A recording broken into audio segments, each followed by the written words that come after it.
Hey everybody, how's it going? It is Friday, and well, we've got two things to do today. We're doing the Beginning raid, and then we are doing we're going to abolish Justice Trilogy. So let's get into the Beginning raid. I'm already right here, so we'll watch that up. I do have this Skelliger. I don't know pronounce it, John. So yeah, either that. It's from my file, by the way. So here's all the setups, and here is yeah. I said I did it too. I'll be in chat. Alright. Yeah. You're right. You kind of get an idea. Let's just get into it. I'm just going to go solo and then we'll go into it. So all being well, as you work, and then, well, once it's done, we'll go to Apollo Justice. Should be one run, all being well.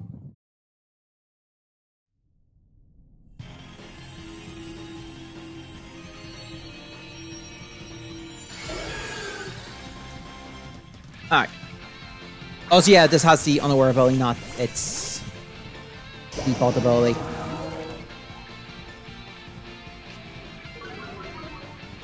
I mean, that doesn't work.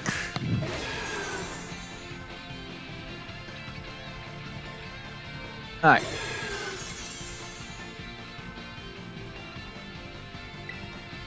The only thing I could have did effectively here was just movement, change where my moves are.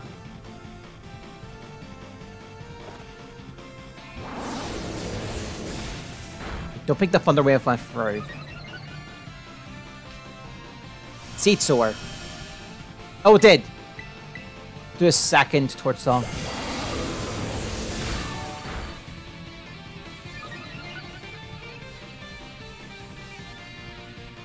Alright, we'll do a third.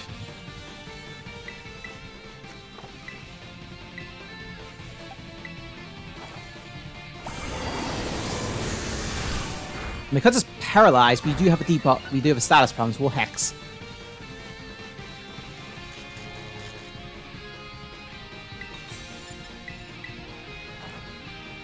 It should do a lot of damage. A decent amount.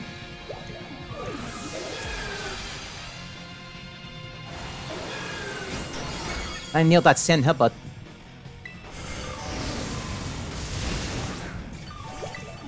We can do a second hex.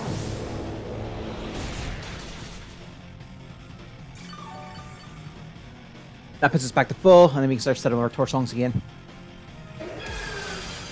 It should do the barrier, and then reset our stats. I don't think.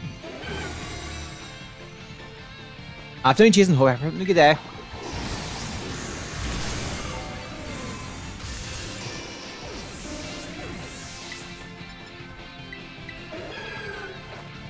It didn't.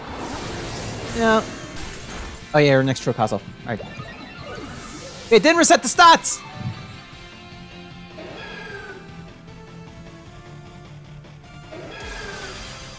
It didn't reset the stats!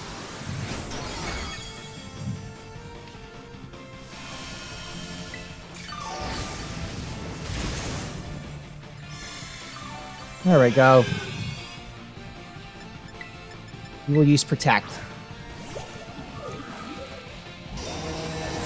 Because it's the only turn. It's the only turn where it can really hurt me. I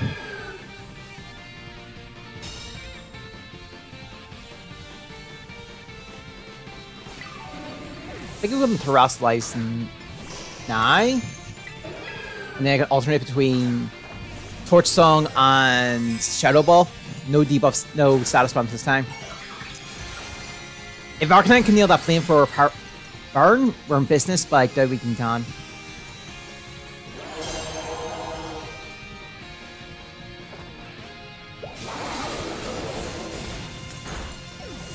Alright. Attack up.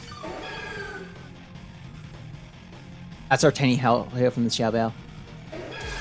Oh, any dodges we get from the Sand Headbutts are also going to improve.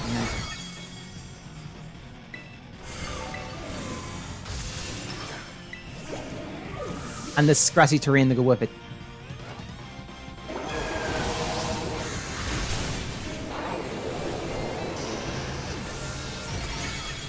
So just alternate the two.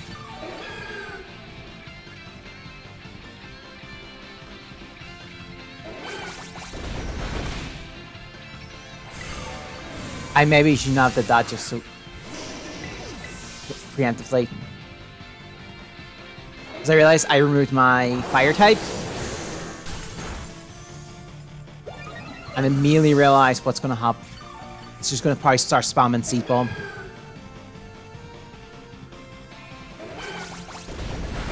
I done effed.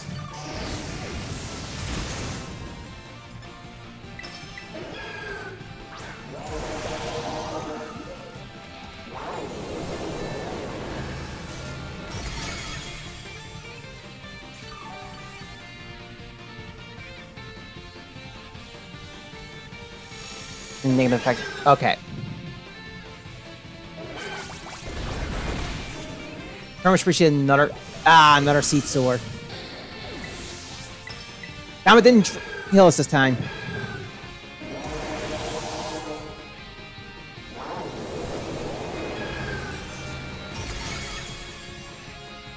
I like the alternate, but our health's kind of on the low end.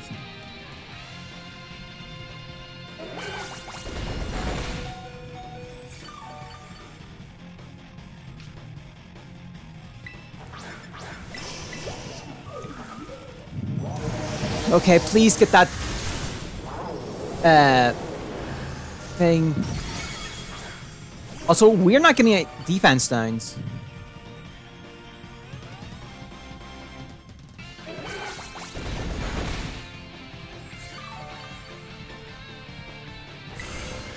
I have learned from my mistakes here.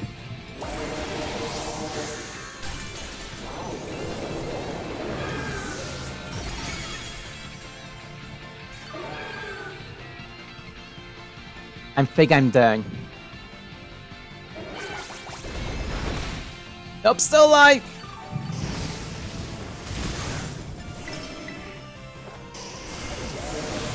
We're hanging over a thread.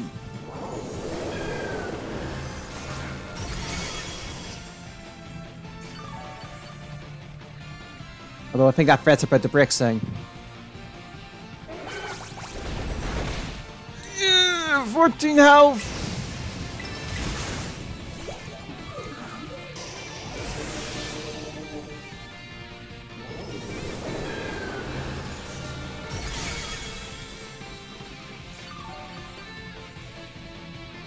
Break the stance, please. I think that if the stance breaks, it stops the attack. No, it didn't. I effed up.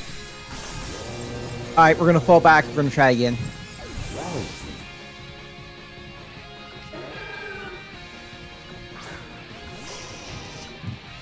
Not enough time. I think I know where I went wrong.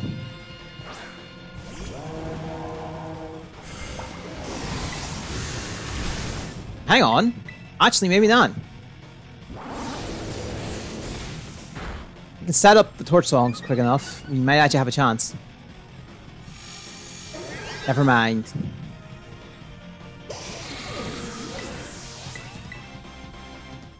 Well, let's actually... No, let's keep trying.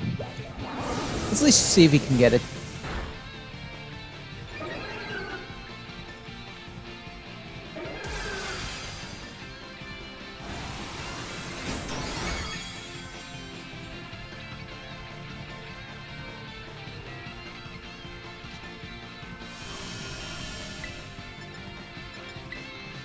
Let's just keep... Okay, let's just keep firing the Shadow Balls now.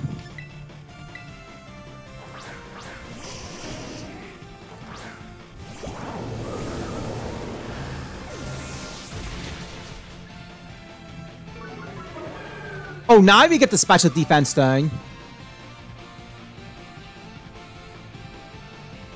I didn't get a single one until then.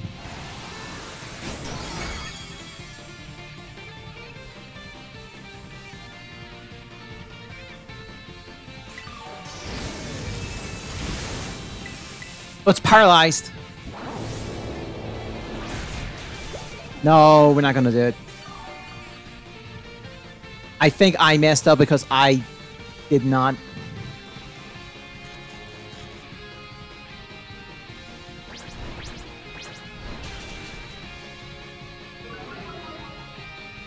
Yeah, I think the loss is on my end. Let's do to me. I Terrestrialized too early. Because I couldn't fully charge.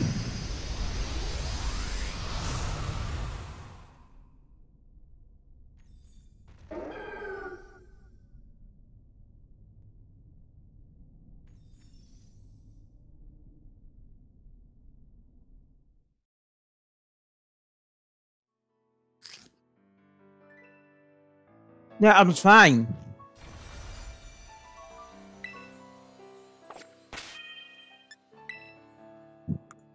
Oh, I think the...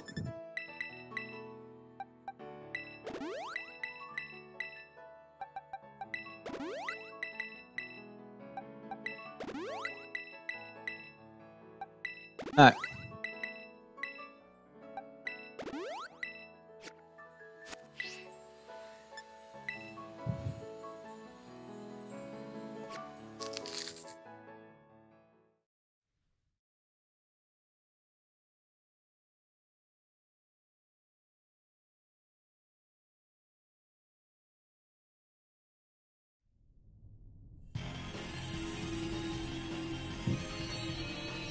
Alright.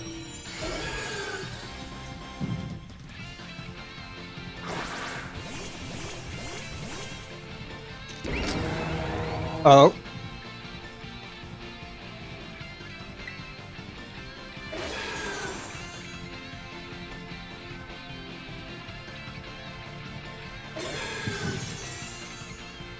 Right.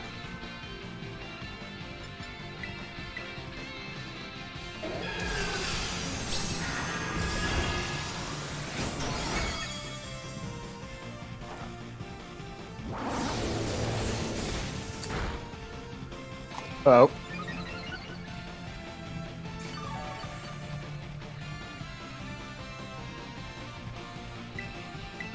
Alright. Oh, light screens doesn't help here.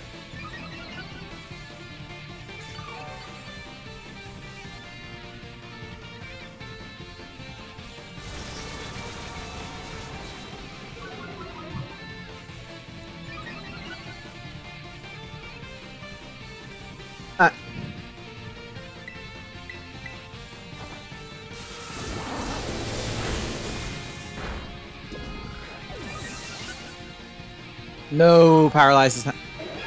Oh, that discharge. Okay.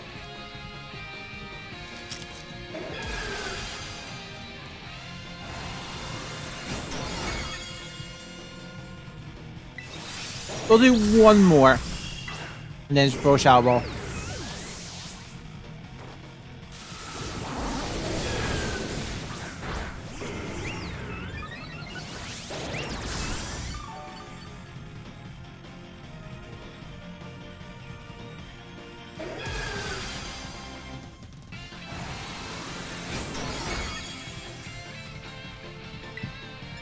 That's... Oh! Paralysis! Hex!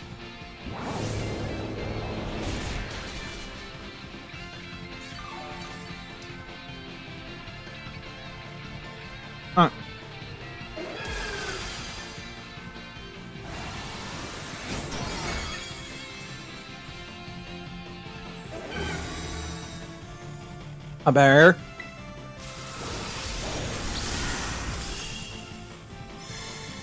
Alright.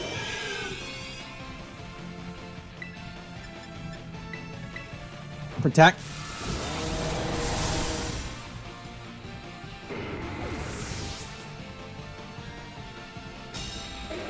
Alright.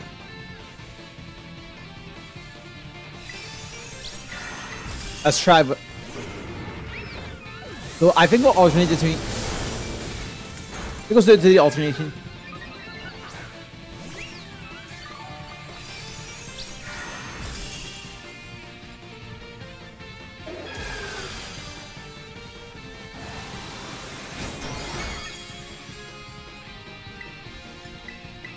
Oh, it's Akis hexed.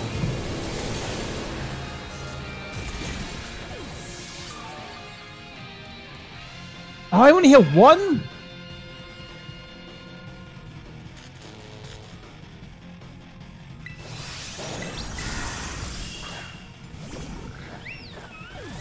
Torch song. Alright, come on.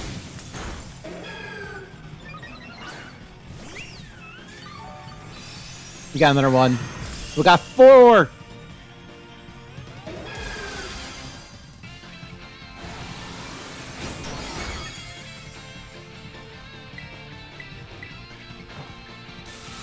Let's do it again.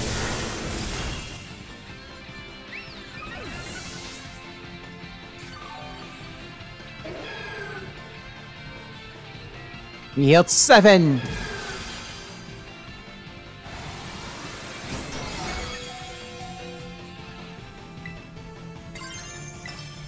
I think we're good enough. So let's set up Hex. Let's start using Hex.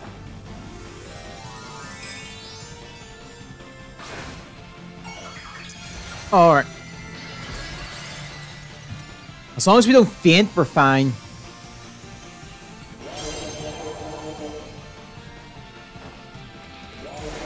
Alright.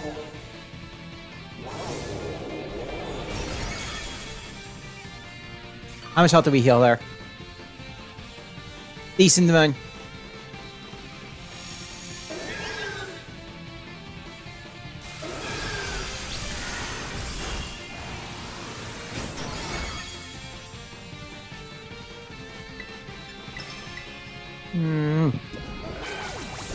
It's faster?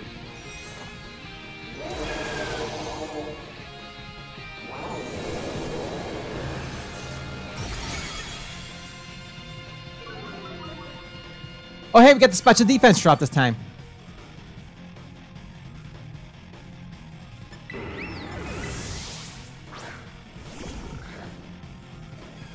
Alright. Well, we need that. If I get a paralysis.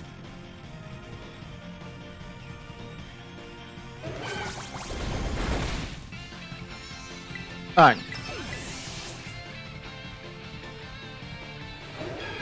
Oh, we're faster again.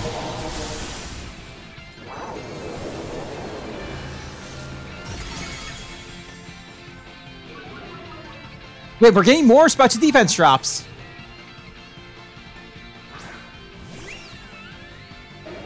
Expect us using Sam Headbutt again.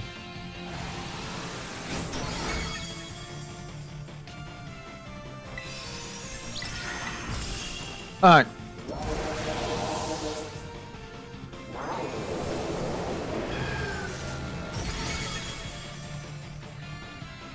Oh, that was a crit. Oh, it's 260.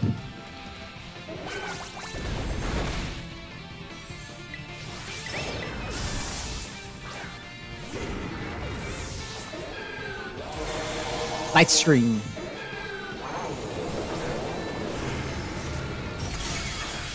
Alright. Another special defense.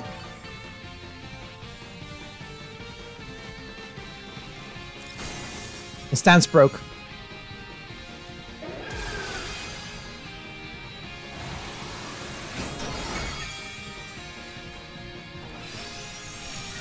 Let's push stats back up.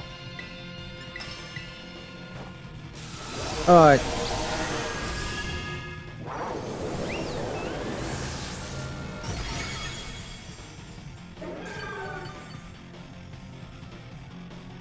I think we're done, though. I think we've got the win this time.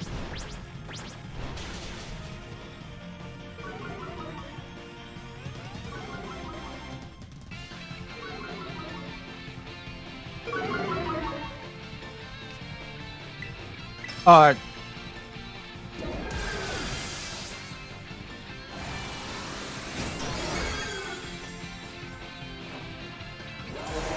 I'm badly will fail again.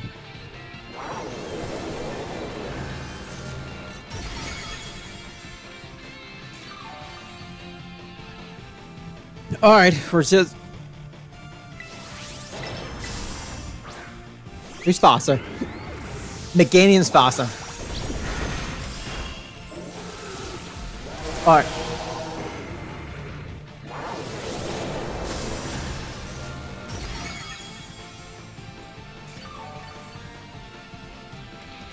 Okay, no, we're actually healing faster.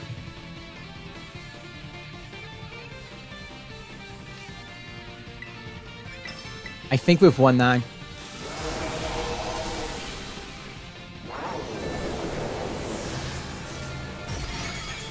Oh!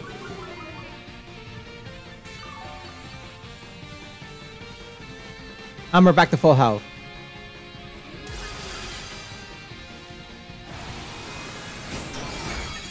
Oh, crit.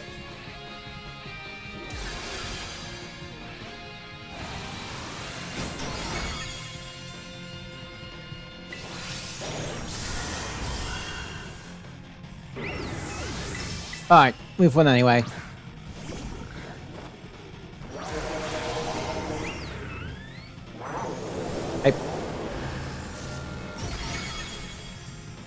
I played the fire. I played that. Played that weirdly.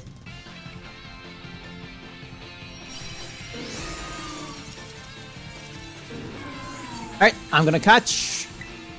I'm gonna save, and then we are going to go into Apollo Justice. It took a little longer because I made a mistake.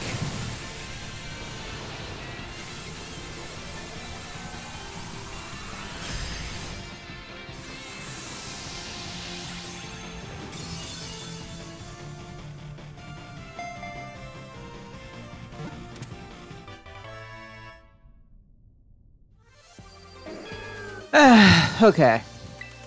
Well, we got the Meganium.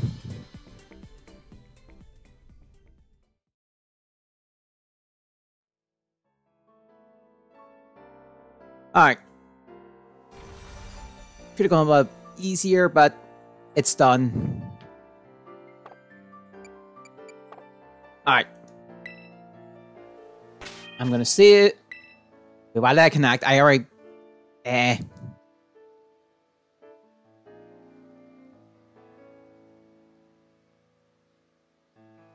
I was a mistake on my end. Alright.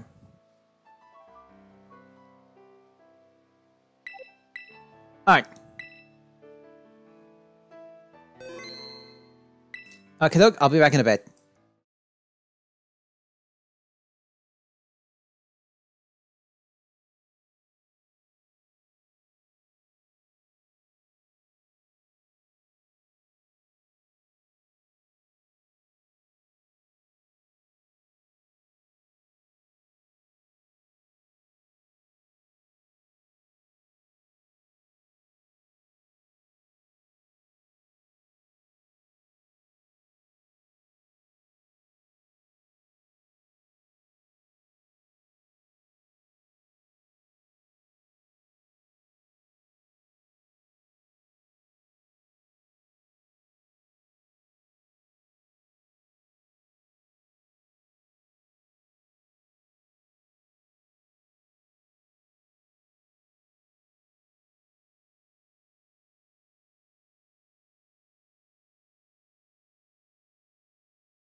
Alright, so we're all set. We're back in the Apollo. So last time we started, we were on the Cosmic Turnip. Cosmic Turnip. We did basically the trial and the investigation together. Apollo's acting interest. Apollo's acting a lot serious, and so was Blackwell. And now we may have a chance to figure our client, get our not guilty ready for our client. With that being said, let's get into the trial.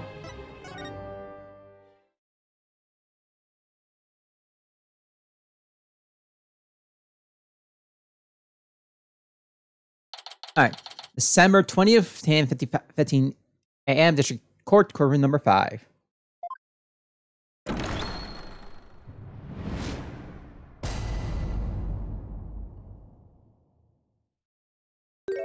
Day 2, court and set. I suppose we should reconvene for the trial of Son Sarsbuck or something? Objection! Your Honor, please come out from under your bench. There are no more bombs. I promise. Alright, just because it's right after that. Oh, yes, my apologies. I'm still a little jumpy when it comes to trials involving bombs. I mean, first the courtroom exploded. And then Mr. Detonate self-destructed.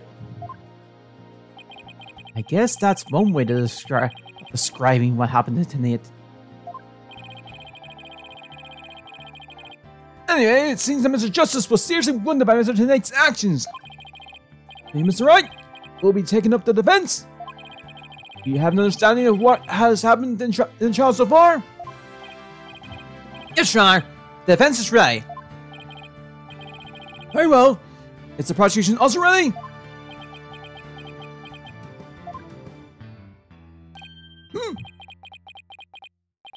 I take. You'd like me to give the opening statement this time? Looks like the judge has become a pretty good man here. Well, he's certainly seen more than his fair share of colorful prosecutors. You could say something of a veteran of sorts. A scene. In the previous part of this trial, we learned that the victim, Clay Turan, escaped from Launchpad while carrying the defendant, some suspect. There were explosions on the second floor and the space of the Space Center and on the rocket itself. The two astronauts used the Launchpad 1 corridor to reach the boarding lounge. And how could the victim climb down the ladder if he was carrying the defendant? That was the mystery that needed to be solved. Mr. Justice proved that the victim was killed in the boarding lounge. Mr. Blackwell, were you able to discover any new facts related to this point?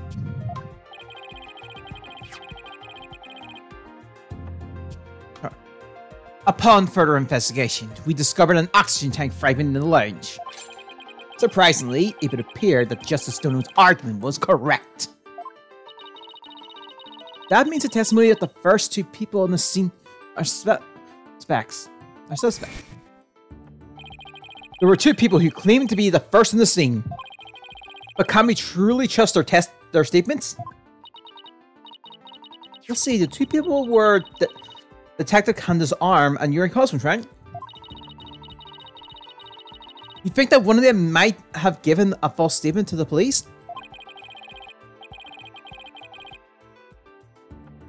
Yeah, it's certainly possible. We might have to do a little more digging.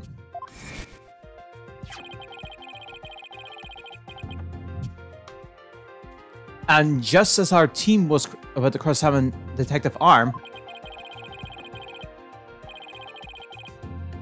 the courtroom bombing incident occurred, and the trial was put on hold.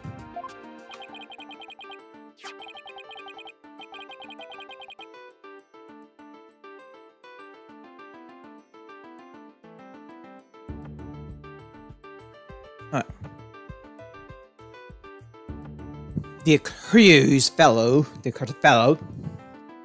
killed my witness. He killed Detective Arm. He definitely put the kibosh on anyone asking her about what she saw.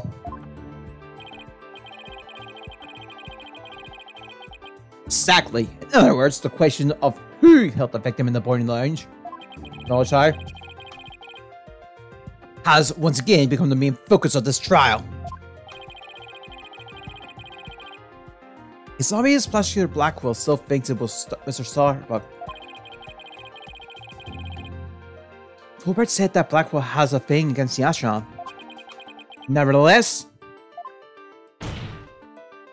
the defense argues that there was a third person in the lodge, and that's who killed the victim. Objection! Makes such reckless claim in a courtroom takes a bold man. Or a stupid one. There was no third party in the boarding lodge. Or have you gone dotty already? Oh man. Objection! We'll see who's the dollar after I drench you with my years of experience, little boy. In any case, Mr. Starbuck claims he saw someone leaving the lodge. I'm doing that. Hope you're there. No worries. Furthermore, a Space Center employee also saw a suspicious figure at the scene. It's offer person! Have a good day, I see my sister has been running her mouth. That's right! I almost forgot Aura's Prosecutor Blackwell's sister. No matter. She didn't see this mysterious person's face clearly. Therefore, there is no evidence that indicates that this person was not the defendant. I guess it's a possibility that the figure was Mr. Starbuck is still there. In brief, we need to determine if a third person was there or not.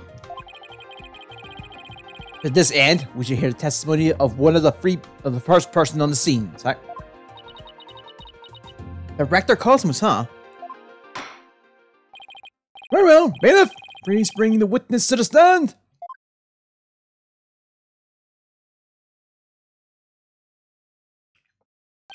Why, I believe I've seen you before in the newspapers. Of course you have. Of course you have. For I am Yuri Cosmos, Director of Cosmos Space Center, which of course is named after me, Yuri Cosmos.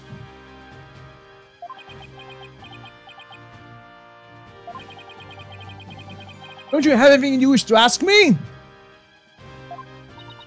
Looks like he's all geared up to do some bragging.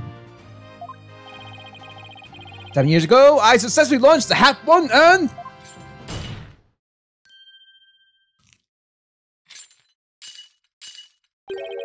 Everyone always knows how brilliant you are. Even I am trying to hold back my tears at seeing such a great man stand before me. So could you please proceed directly to your important testimony? Ha ha ha! I see this fine young lad has a proper appreciation for greatness! And allow me to make my epic speech that will be recorded in the annals of history! A speech of Prosecutor Blackwell just now. He sounded more than me like he was poking fun at Director Cosmos. It's probably for the best that it sailed right over the director's head. Now then, Director Cosmos! The condensed version of your illustrious testimony, please. I guess there's one way we can segue into this testimony. Yes, and I intended to say it that way. When I saw the scene, Detective Farmer and I rushed towards the sporting lounge together. We went to the control room and peeked from there to see what was going on inside. We saw a figure standing in the middle of the lounge. He has a Segway! And Terrence lying on the floor. I hate to say this, I can only imagine the standing figure must have been Starbuck.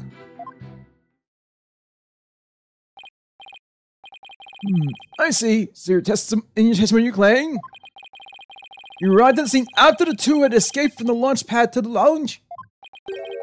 And just after the victim had been killed? Oh, the horror! The humanity! But what I say is what I saw, and what I saw is what I said.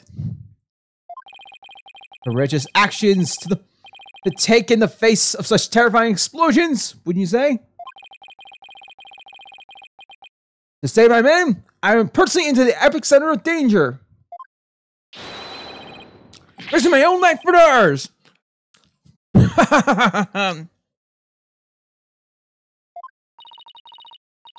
Well, what do you know? It sounds like the director really cares about his man. Yeah.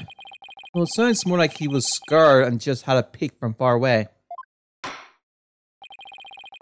Is the defense ready to call someone to witness? Yes, Your Honor. Really? Director Cosmos' testimony is pretty vague. I'm gonna have to press him and draw out more information before I do anything else.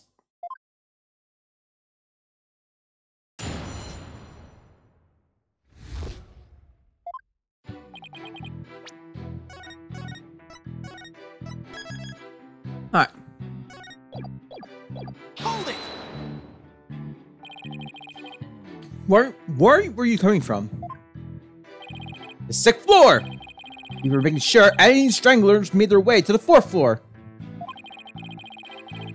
It was then we heard that about Starbuck and Terran and heard to the 3rd floor lounge. Oh my! Galactic Scooter here, of course! Oh my, Galactic Scooter here, of course! The King calling it a tour, I'm calling it a Segway. Why do you keep calling it Galactic? Does it have something to do with space? Of course! It's specifically designed to be used on galactic battleships! I see. And I take it it works in 0G2? Sadly, no. With the current state of technology as it is, I'm afraid it would just float about and be galactically useless. Well, that's a galactic bummer. I see, so you rested the boarding launch with your space-age pogo stick. And when you got to the scene, what did you see? So I think in this moment we've called it a pogo stick. It's been called a pogo stick, a scooter, and of course from my end, a Segway.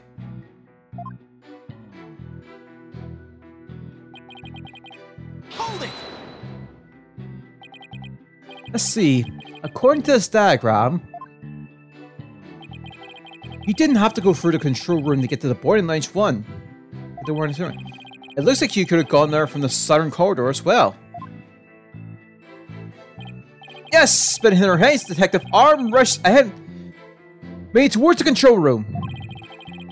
All I could do is merely follow behind her. I see. We peeked into the boarding lounge from the control room door and... Hold it! And so you couldn't see who that figure was clearly or what they were doing. So the only thing I could tell that it was a person standing motionless. The defendant, no doubt, staring at just a geist at his deed. What other explanation is there? Urgh, so close. But evidence can prove that person's the third party. I don't relish in this, and...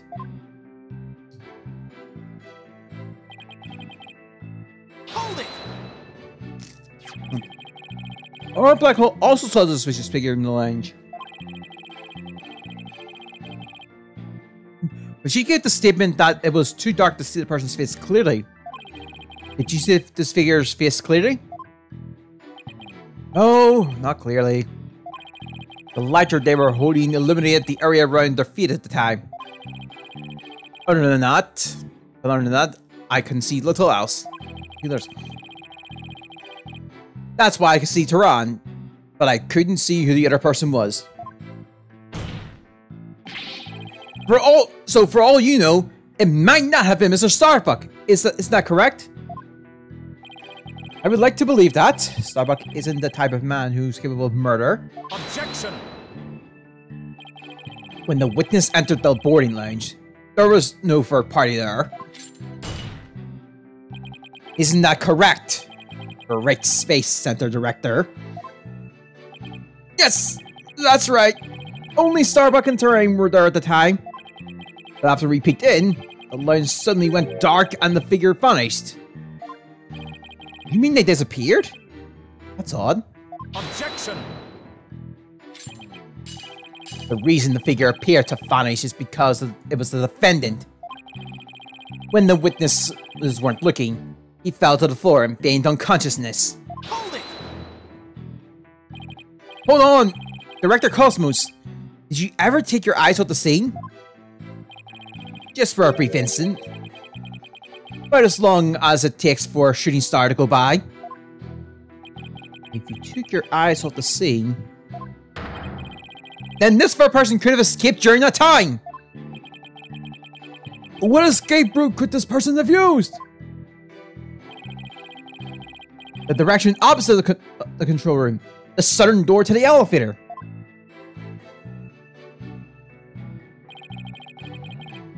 There's no security lock on that door, so it would be possible to escape that way. Objection! All things are possible, right, Dono? The real question is, do you have any proof? Well, it's the wrong way. If we're just talking possibilities, we could each profess whatever we like.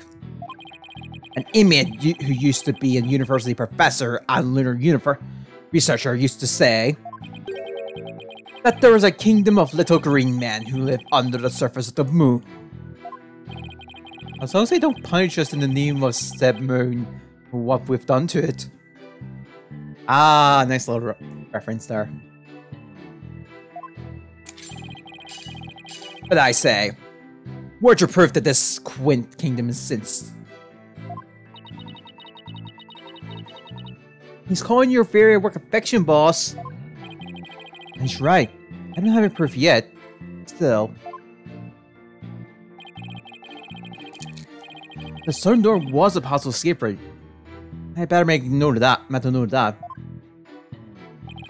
Director Cosmos, may I ask you a question? Yes? Why did you look away from the boarding lounge? Ha ha ha! There's actually another tale of bravery behind the answer to that. It was when Detective Arms saw the figure and raised her gun. Being a great humanitarian and protector of mankind, I tried to stop her. What? You're saying Detective Arm raised her gun as soon as she saw the figure? I imagine her instincts as a detective told her that they were the killer.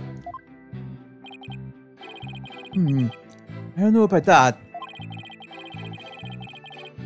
And were you able to prevent Detective R from firing her gun? I'm afraid I was too late. I was unable to stop her. She identified herself clearly, and then she fired 2 warning shots at the shadowy figure. This information about Detective Arm's action sounds critically important. Please add it to your testimony. Detective Arm fired 2 warning shots at the figure. Hold it! And neither of those 2 shots hit the culprit? That is correct. The detective appeared to have missed on purpose. But did she really? There's something about this that bothers me. So Detective Arm fired 2 warning shots, did she? That's the first time that info has come out. Wonder if I can find any inconsistencies.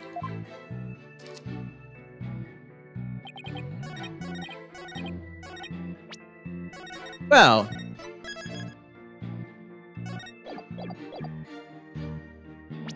we do have 2 evidence.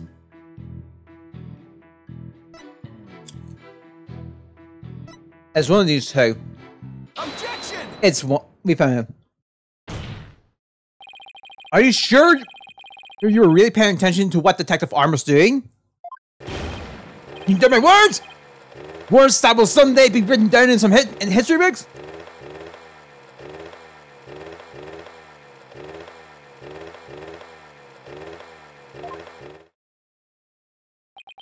Somehow, I don't think that I don't think that those exact words will ever be written down in any history books. Right! Please explain yourself so that we can all understand! You said that Detective Arm fired 2 warning shots.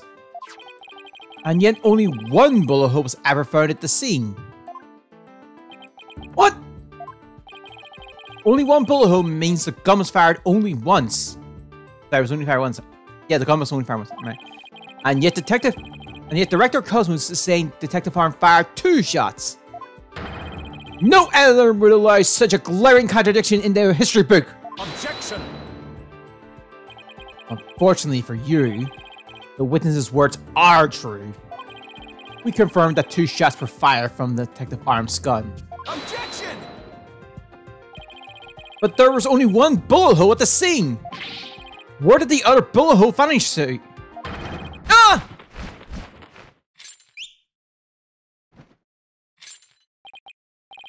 You should know the answer to that already. I should?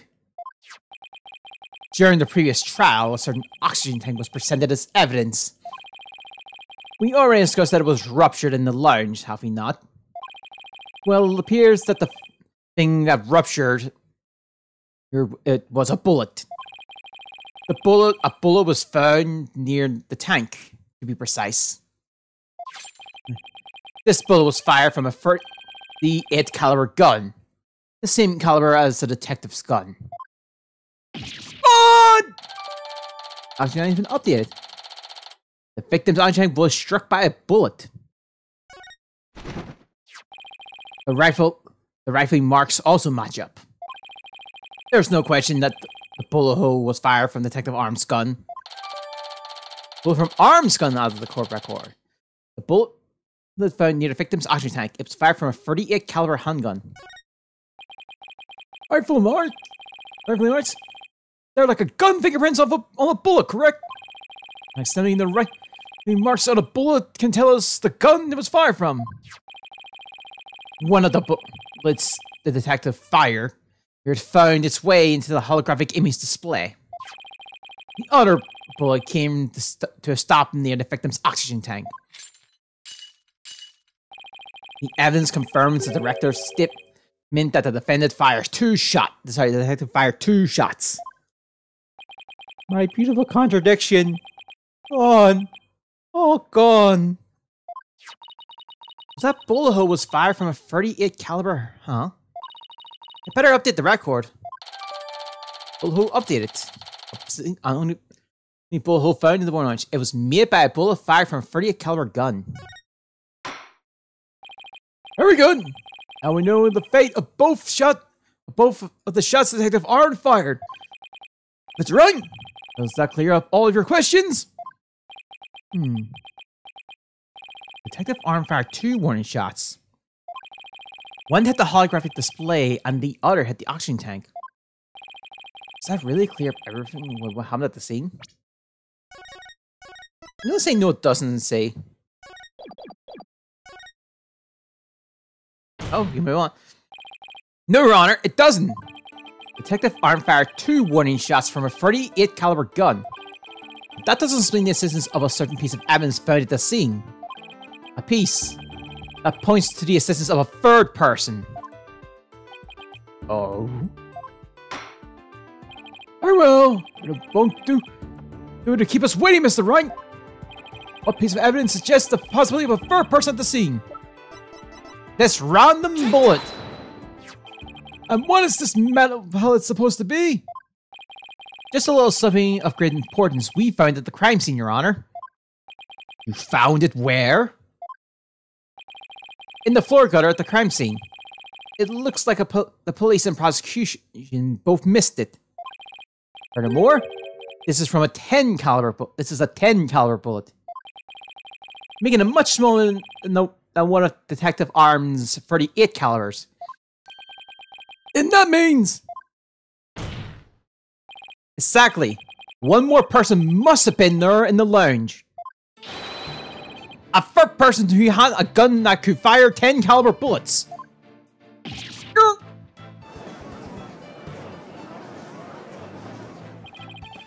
And if that's true, it explains why Detective Arm fired 2 warning shots.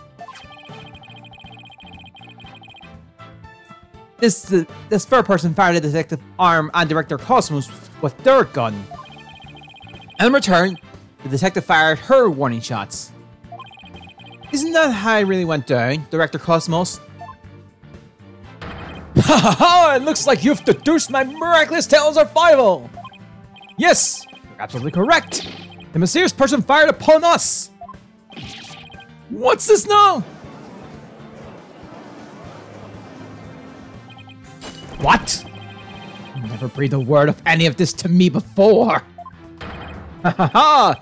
Well, all great men have a secret or two, don't you know? Foolish old geezer. So Director Cosmos really had been hiding the presence of a third person all along. Director Cosmos! I want you to testify to the court about what you really saw. Hey, you may be a very great man, But in my courtroom, you are just another witness. You won't receive special treatment here. Now please give accurate testimony.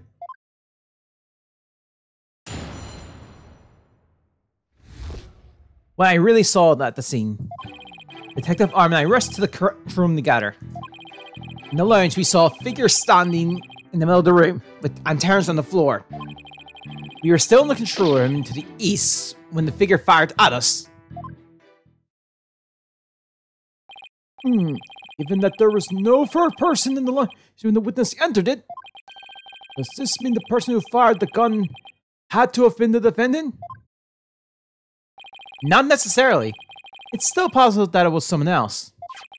Most likely, a person in Detective Arm and Detective Cosmos. Now, as soon as Detective Arm and Detective Director Cosmos discovered this person, they escaped through the southern door, the one that didn't have a security lock. Objection! Double-edged swords are a tricky lot. Mishandle one, and it is you who is cut down. Huh? Your reasoning could apply if Space Boy were the killer as well. Think about it. After being discovered, he could have fired the 10 caliber gun. Detective Arm would have responded by firing 2 warning shots. All he had to do was feign ignorance to prevent the possibility of a third person. Objection! The Mr. Shepherd didn't have a gun in his possession when he was found by police. Nor has a gun been found at the crime scene. Its absence can only be explained if there was a third party who took it with them. Objection! Recall the assistance of a trash chute in the boarding lounge. Oh, sorry. The defendant could have simply thrown the gun down the chute. Objection! But you can't deny the possibility of a third person leaving with the weapon. Objection! It's up to you to prove that possibility. And I trust you haven't forgotten my little piece of decisive evidence. What evidence? Why, the detonator switch that was found in Mr. Starbuck's pocket. Naturally. The most compelling evidence of all that tells us he is the culprit. Ah! I did forget all about that! Look, your baldness. How deliciously oblivious it is when they lack the evidence to rival mine. It's like obvious, sorry. Wow. He sliced our third person theory to ribbons and served it to us. Just like that. Yes, well, I have questions of my own, naturally. That bullet that the mysterious figure shot, where did it hit exactly? It hit me. So does that mean you're a ghost? I was wondering when you would realize it, your baldness. The Rector Cosmos is an authentic, bona fide ghost. He can even pass through walls. Objection! Oscar Blackwell! Shame on you for teasing a nice old gentleman. Baldness. It was all jest. Please show yourself again. Are you sure? In that case, how did you manage to survive being shot, Director Cosmos? Ha ha ha! I'm glad you asked! It was a miracle! A miracle befitting a great history-making figure such as myself! The bullet hit my glorious Medal of Honor, whereby I ricocheted, thus saving my life. What?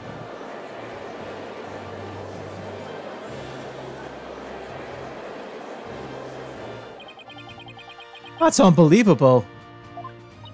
I have to check this out. Oh wow! Look at that! There's one extra GYAXA star. The odds are literally astronomical. I guess it really was a miracle. It's beginning to really feel like the Cosmos are watching it for Director Cosmos. I wish you did conceal this information, Director Cosmos. Why did you conceal this information, Director Cosmos? A great man such as myself has to hide things on occasions, no matter how much it hurts.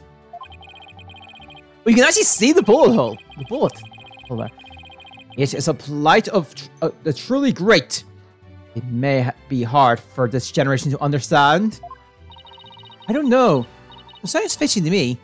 What else is he hiding? Let's just cause the sound to hit him and see what we can find out. Oh, then, Mr. Wright. No cross-examination, please.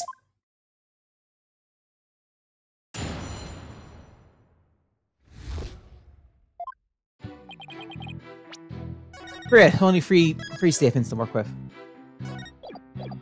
Hold it! We already heard all about that part. Do you have any new information? Well, let me see. You have an hour or two, I could tell you all about the Hot Blood Miracle! Hold it! We already know all about that too! Tell us about something related to this incident. I see. You want to know about the incidents? Well then, let me tell you about the many incidents that made me the man I am today!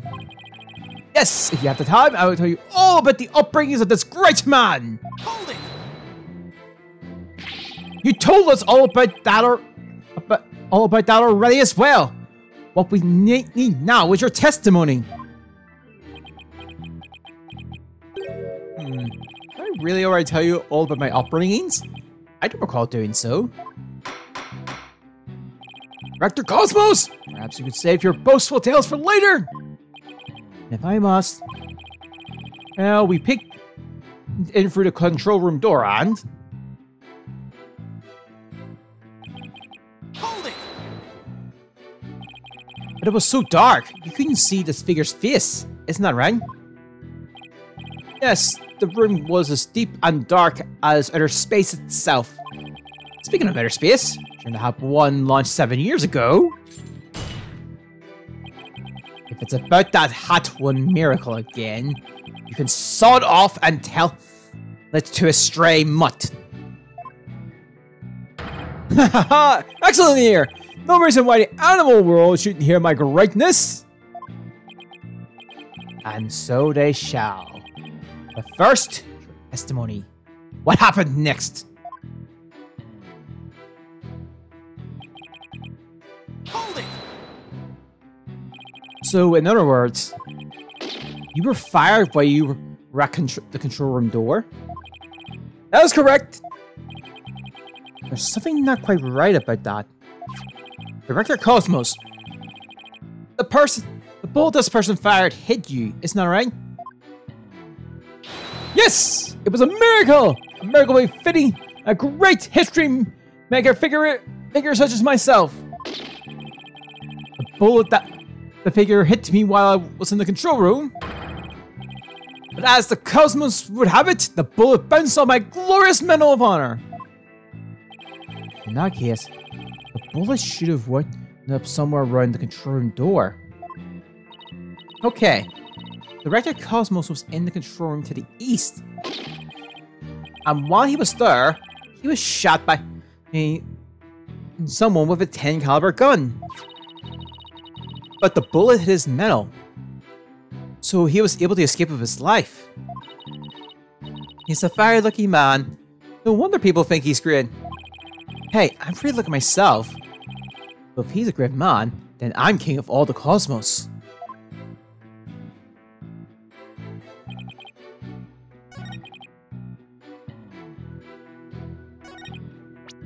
I think we need to present the bullet.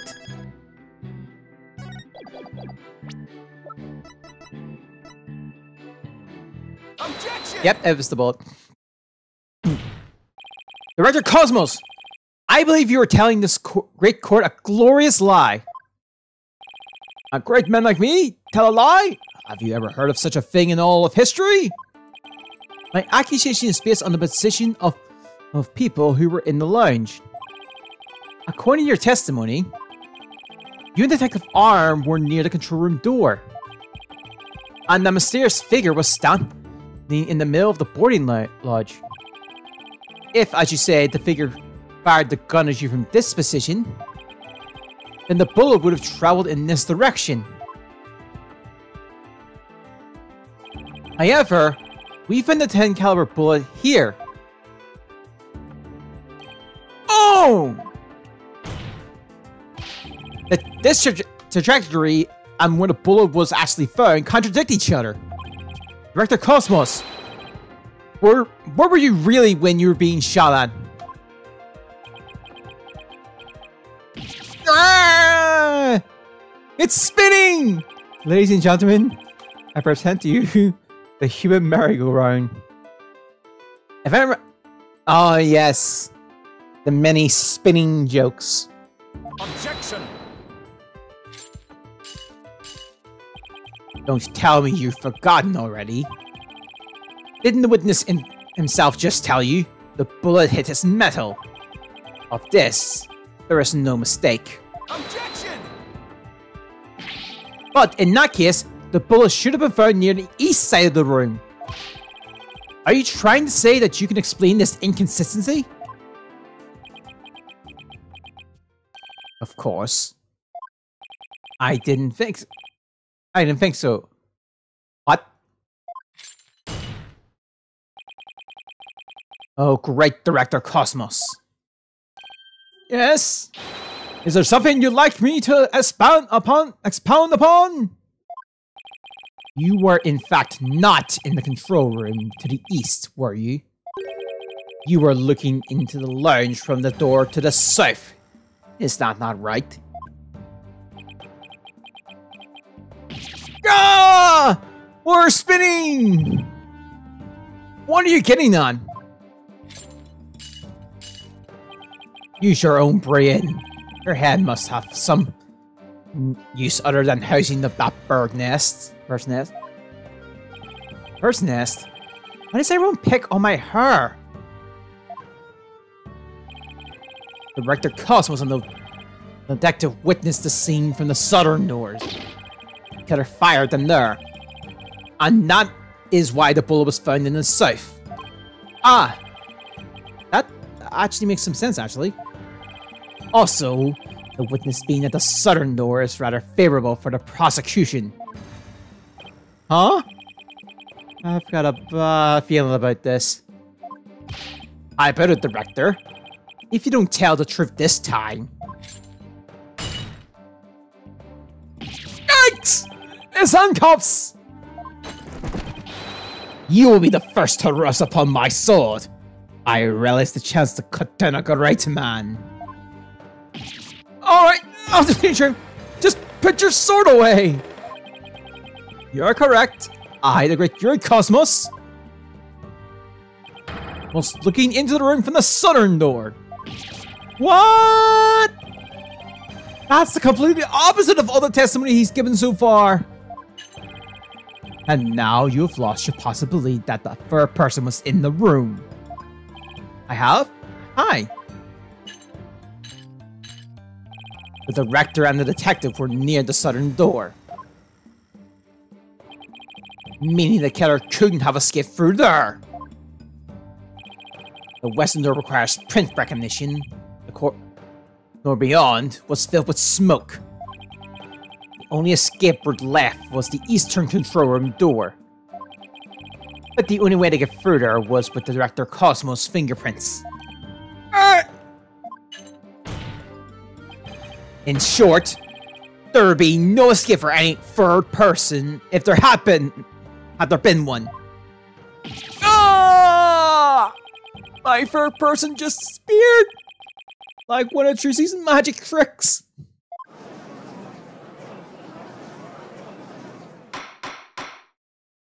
Order! Order in the court! Cosmos! Why did you tell such an outrageous lie? You were covering for the defendant. Isn't that right? Yes, it was all for the love of my man. If I said I was in the eastern control room, it would mean the culprit could have escaped through the southern door. It would have meant that there could have been a third person. All I wanted to do was protect Starbuck! I said I was in the control room to invent an escape route for the third person. What a convoluted lie. Was he really covering for the defendant? It looks like we've come to a conclusion. That the defense's argument, the possibility of a third person, has crumbled. No! It's over. Yikes. I should just about to hand down its verdict. Think, Phoenix, think. This is the perfect time to try and turn my thinking around. If a third person had no way of escaping the scene, then what if one of the people at the scene was this third person? Wait, what if the whole premise is all wrong? Director Cosmos said he and Detective Arm rushed to the scene together. But what if the premise isn't true? That premise isn't true. What if one of them reached the scene before the other one? If that person entered the lodge, then they would have been the third person. The defendant is the only one who could have killed the victim and shot at the director. There does not appear to be any room for arguments against these claims. I will now render my verdict. Objection! Please wait, Your Honor. There is still one possibility. Oh, this had better be good, Mr. Wright. There is one and only one person who could have escaped from the scene. And that person would be the first person who arrived on the scene. Then, upon entering the boarding lounge, the second person to arrive came via the southern door. That's why the first person fled from the room, using an escape route that was accessible only to them. Very well, let's hear more about this theory. Who was this one person who could have escaped from the boarding lounge?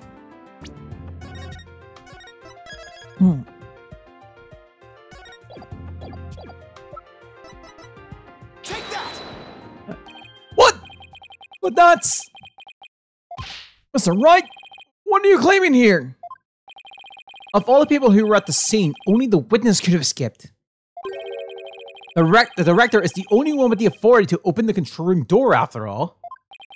But that means... Exactly. The true identity of the third person is our current witness. Director Yuri Cosmos! Yes! What? What? Aw, he stopped spinning! Order! Order in the court! Mr. Wright, you will explain yourself in more detail.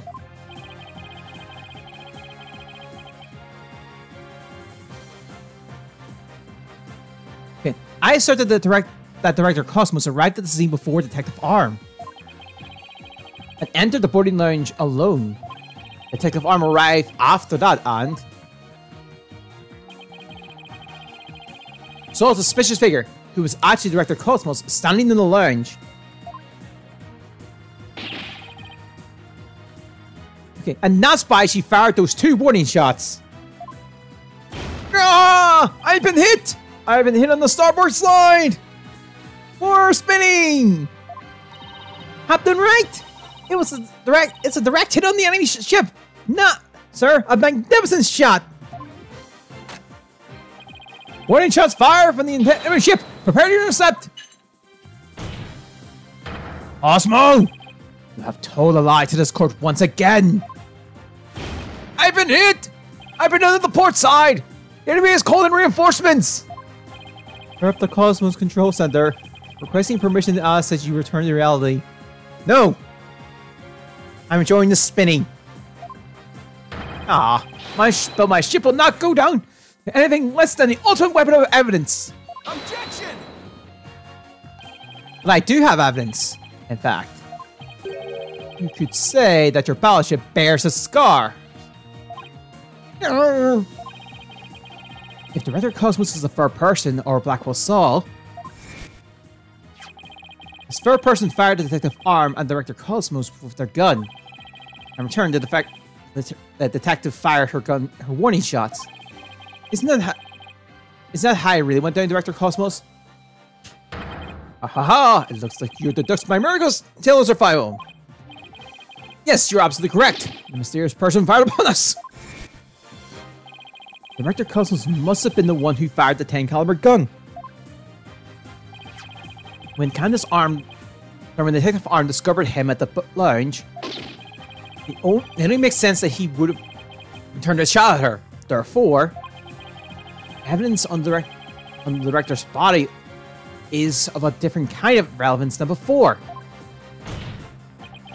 Once we compare it against another piece of evidence, the mark that you receive from the third party will be all the proof we need. The proof that you were the one there in the lounge. Brace for further impact! Comparing since against this piece of evidence will prove that you were the one in the lounge. The bullet hole. Whoop!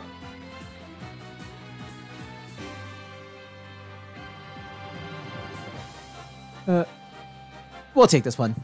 What would you say? Huh? Oh, I would like to say that that's not it. Right, please present only evidence that you think is it.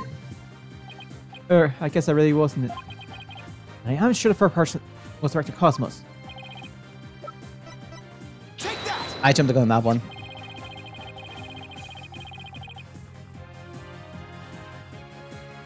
Okay. The 38 caliber gun bullet found on the floor at the scene didn't hit the oxygen tank. It hit Director Cosmos' metal.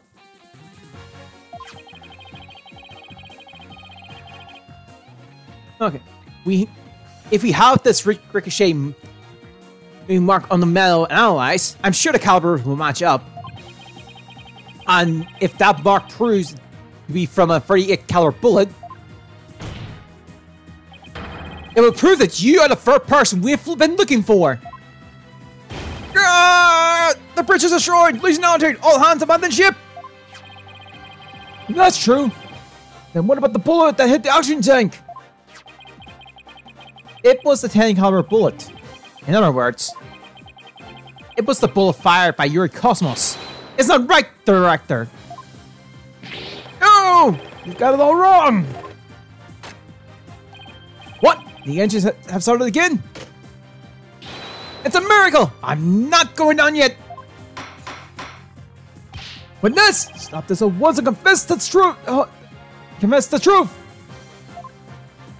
There was a grammar error there. This says the truth. It's just meant to be one. If you don't want the history books to say that a great man was a great liar, then accept your fate and tell the truth. Are you giving me orders? Me, the great director of the Cosmos Space Center? But the Cosmos revolves around me! More spinning! Yay, he's spinning in here! Someone get me off this thing! I'm enjoying the spinning. Order! Order in the court! I must so please stop the witness from spinning! Aw, he stopped spinning. Ooh. My goodness, we were able to stop him from spinning off the face of the earth! While he was twirling, I took the liberty of running analysis on the mark of the metal. It was made by a 38 caliber bullet. Matching it with the sights of Detective Arm's firearm. Are you ready to confess the truth, witness? No, you got it all wrong. This is just a misunderstanding. Is he going to start piling on more lies? It looks like it. No matter how many lies he tells, I'll just expose them one by one. I'll make that big liar tell the truth.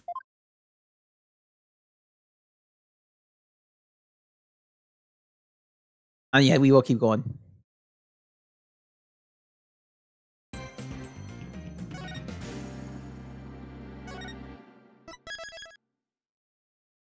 What Cosmos actually saw.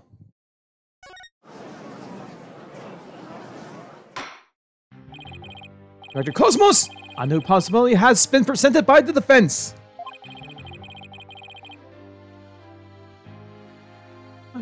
They are claiming that you were the third person. Forgive me. I'm so sorry.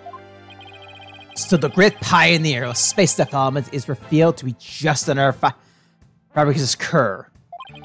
I only have one question for the likes of you. Shall I send you off quickly or very quickly? Why? The evidence is in line, Director Cosmos. And don't try to talk your way out of it. More spin, I guess. I'll tell the truth. It's all just as you say, Mr. Right. It's true that I was there on the boarding lounge. I got the poor detective arm, and when she arrived, she fired warning shots at me. I was afraid people would mistake me for the killer, so I skipped to the control room. I then went past the elevators and all the way around to the boarding lounge one again. Came up behind the detective arm, pretended to be the second on the scene. What a troublesome old man you are, with such convoluted deeds and thought. I see. But then, are you still insisting that you did not kill the victim? Of course I am! When I arrived at the lodge alone, I saw the true killer! The great Yuri Cosmos was a history-making witness! Hold it! Now hold on just one moment. We just proved a few minutes ago that the third person that Mr. Stockbrook and Mr. Aurora Blackwell saw was you. No, it wasn't me! I saw the person as well! If I were the killer, why would I lie to cover for Starbuck? I would just leave him to take the fall. That is an excellent point. All I wanted to do was protect Starbuck. I said I was in the control room to invent and skip for a third person. Well, it makes sense. Makes some sense if he told those lies to cover Mr. Starbuck. Still, a lie's a lie, Athena. So Director Cosmos claimed he's not the culprit, but where's the proof? I just remembered. I have an alibi. Miss Blackwell said that she saw the killer at 10 AM, correct? Yes, and... well, I was on the 4th floor helping with the evacuation effort. Ask any member of the staff if you like. They'll collaborate with me. The director is not fibbing to the court. For once. I confirmed that he has an alibi for the time specified. So, you're claiming that Miss Blackwell saw the killer commit the crime first at 10 AM? And that you arrived at the lounge after that? Yes, I believe the person I saw is the same person Miss Blackwell saw. Although it was pitch black, so it was more of a shadowy figure and less of a person. And I couldn't actually see their face. That was definitely the silhouette of an earthling. As long as he has an alibi, we can't very well claim Director Cosmos was the killer. No, we can't. Then again, maybe we don't need to yet. I wonder if he was really covering for Mr. Starbuck. Your Honor, the defense moves to have the director testify about the person he saw. Very well, Dr. Cosmos, your testimony, please.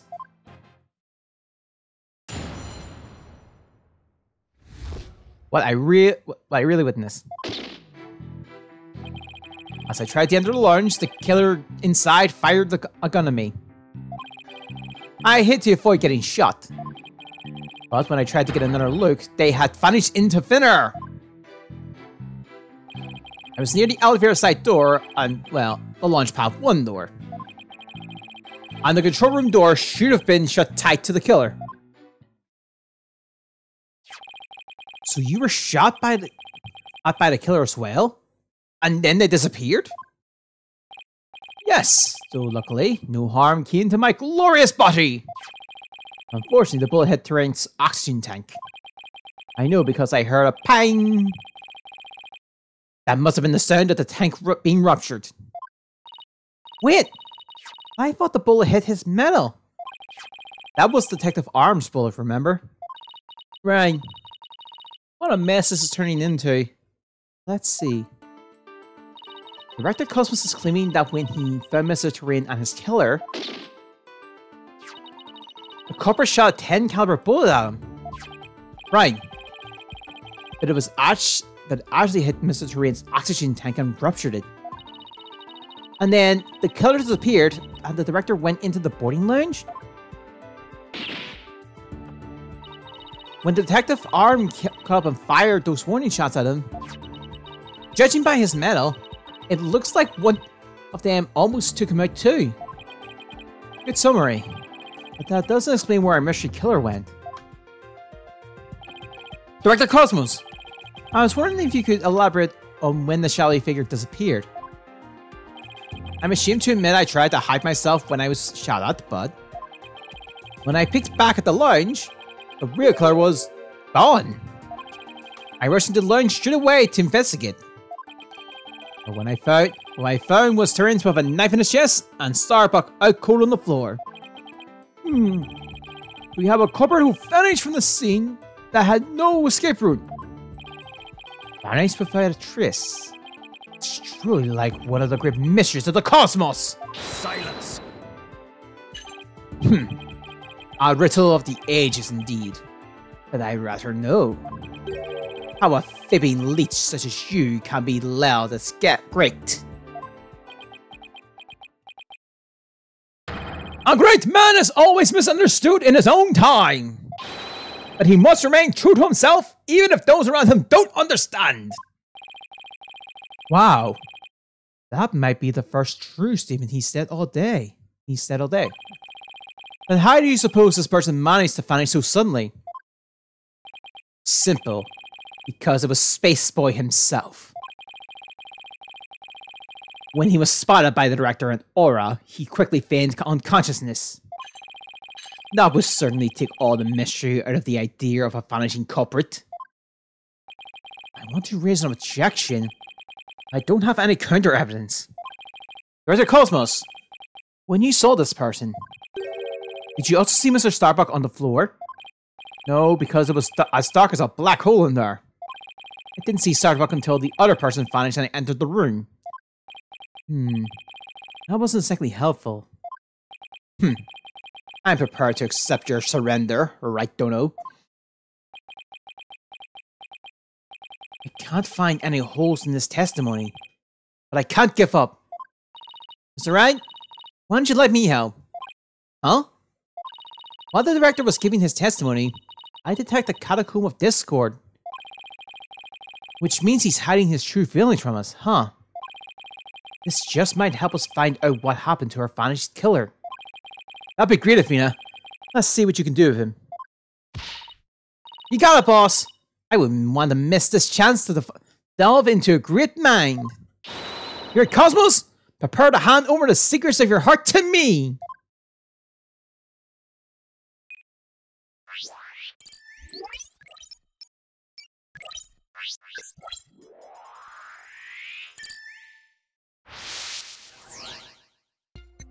Okay, as I try to enter the lounge, the true killer. I hit the avoid getting shot. But when I tried to get another look, he plants in the air. In the elevator side door. Goes launch pad 1. There's quite a few we can work on.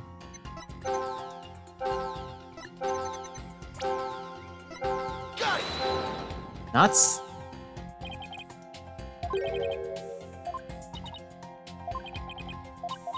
Alright.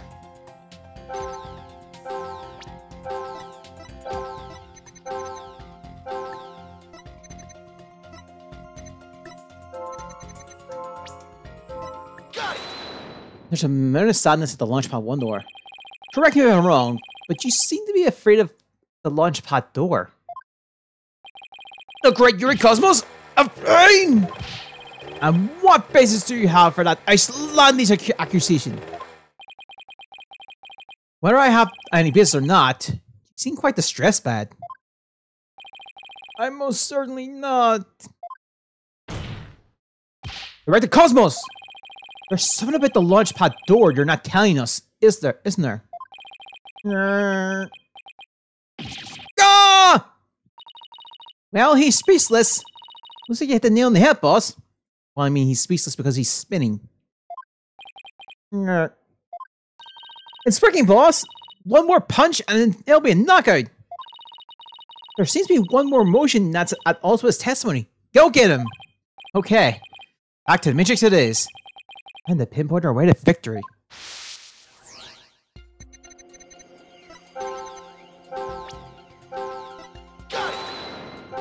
Oh no. Wait a minute. I know. I think we made a mistake, Mr. I think maybe you're right. Let's take another look. I see some unexpected emotion somewhere.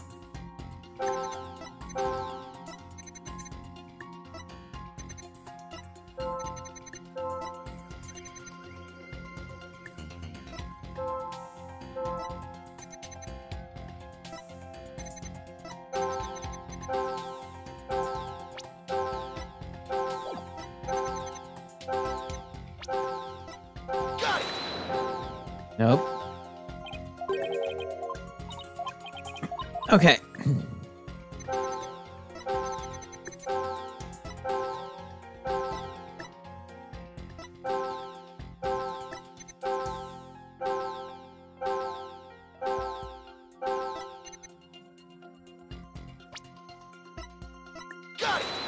Right, there's a lack of shock here.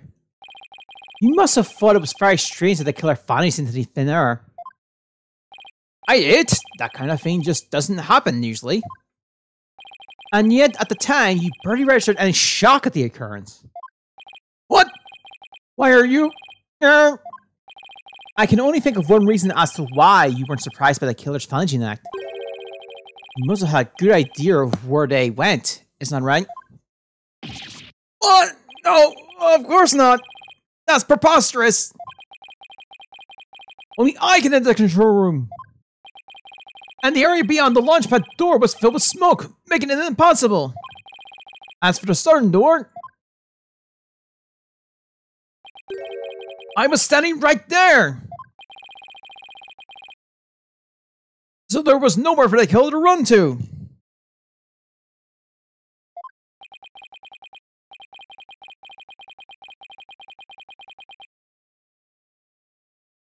Okay. Maybe, or maybe not. You went into the room to check on Mr. Starbuck and Mr. Tehran, yes? What if the culprit took that opportunity to silently slip out through the southern door? I highly doubt it, as you recall, right after I entered the lounge. Detective Arm came rushing towards it herself via the southern hallway. Anyone trying to escape through there would have been caught by her. And yet the director wasn't surprised the killer vanished. So you're absolutely sure there was no escape route for the culprit to use? Yeah. I'll just input the 2 pieces of data and... Yes! Just what I wanted to see. Presto Chinsu! Let's Discord! It looks like we're on the right track. Thanks, Afina. Now it makes sense of what we learned. Director Cosmos was surprised that the culprit suddenly vanished from the lounge, which points to the possibility that he knew where the killer had escaped to. Furthermore, talking about the door to the launch pad made him uneasy. In other words, he's probably hiding something about the launch pad 1 door.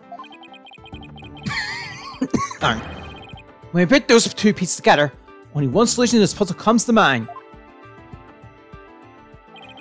Dr. Cosmos, did the real killer escape through here? Only one possibility. Take that! The culprit went through the launch pad 1 door to escape, didn't they? Yes. Let me know. That's the asteroid to starboard! We're going to crash into an asteroid! A master tactician, you are not. But the area beyond that door was filled with smoke, wasn't it? Sure. But there's still the only logical answer. This is still the only logical answer there is. If we can just figure out what the director is hiding up at the launch pad 1 door, We should be able to iron out the logical inconsistencies. Yeah. But the door requires fingerprint recognition. Only Starbuck, Turan, and I have access. I don't see how the killer could have opened that security locked door, do you? That's an easy one. The killer was right there in the boarding lounge meaning there is a way he could have easily gotten past that security lock. Come to think of it, we did examine the prints on the fingerprint recognition device. I propose that the killer used this person's fingerprints to get past the security lock. Take that! So when we analyze... Nuts! Mr. Starbuck was lying unconscious there in the boarding lounge. Anyone could have easily gotten past the security lock using Mr. Starbuck's prints. And actually, Mr. Starbuck's prints are exactly what we found on the device screen. Ah! It looks like he does have something to hide about the Launchpad 1 door. And I'm betting it's got something to do with the culprit's escape route. We have more spinning. I don't have enough information to see the whole picture yet.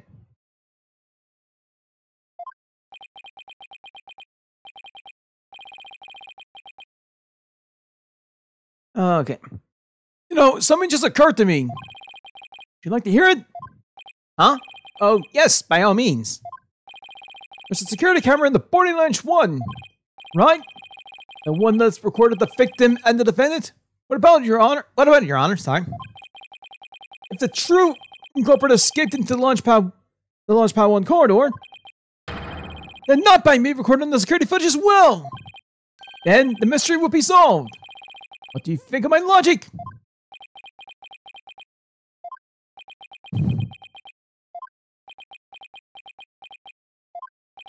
I hope you didn't strain your faculties too much for that, Your Boldness.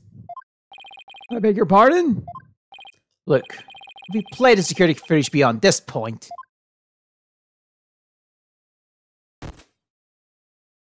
Oh my! The footage cuts off! The camera was running on backup power, but apparently the power cables were damaged. Most likely by the after effects of the explosion. There is no footage after this.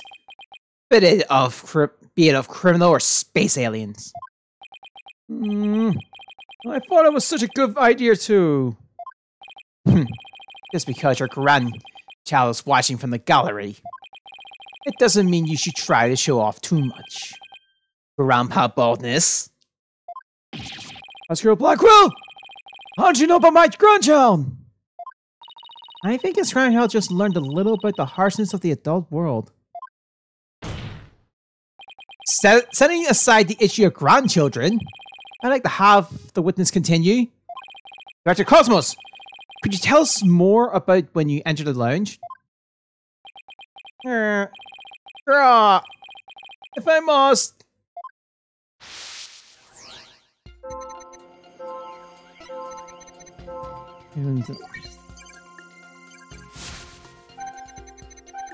I sent the detective arm appear from the elevator side door. And the detective shot.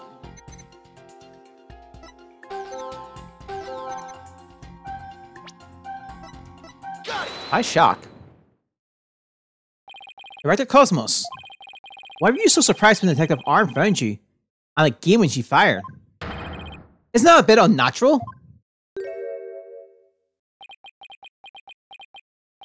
Sadly, even great men such as myself have ordinary human feelings. Our bodies are bound by the forces of gravity and emotions. Even a great man such as myself experiences surprise on occasions. Yes, I'm sure you do. But my real point is not the fact that you were surprised, but rather what you were surprised by. Pardon me?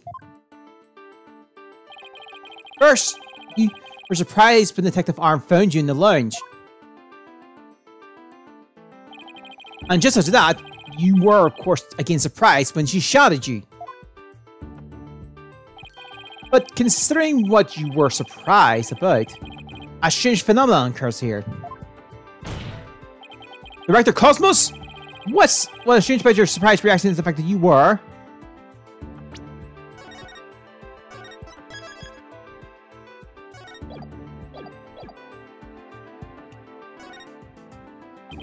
You were surprised when the detective found you, a self-styled great man, and then you were surprised again when she fired warning shots at you.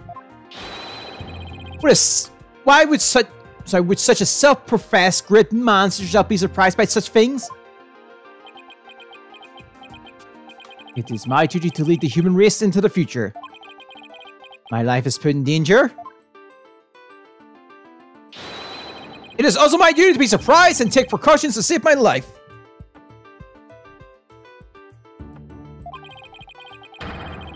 If anything were to happen to me, what would become the future of mankind? Well, he certainly has a high opinion of himself. Looks like I got it wrong. And I hissed. We'll see. Oh yeah, there's more surprise. When the detective came. Sure, you were surprised when the detective arm shot at you. But the surprise you felt when she found you in the lounge was much greater. The fact that you were more surprised by simply being found than being shot at suggests to me that you were conflicted of whatever it was you were doing there. The enemy has acquired a new weapon! Commence operation! Hide under your desk! Ah! Please tell me if I finally sunk a battleship. Apparently hide under your desk equals more spinning.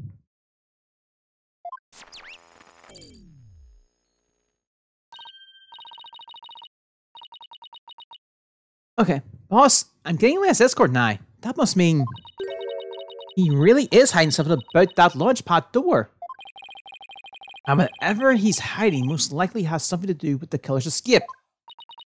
I wonder what it could be.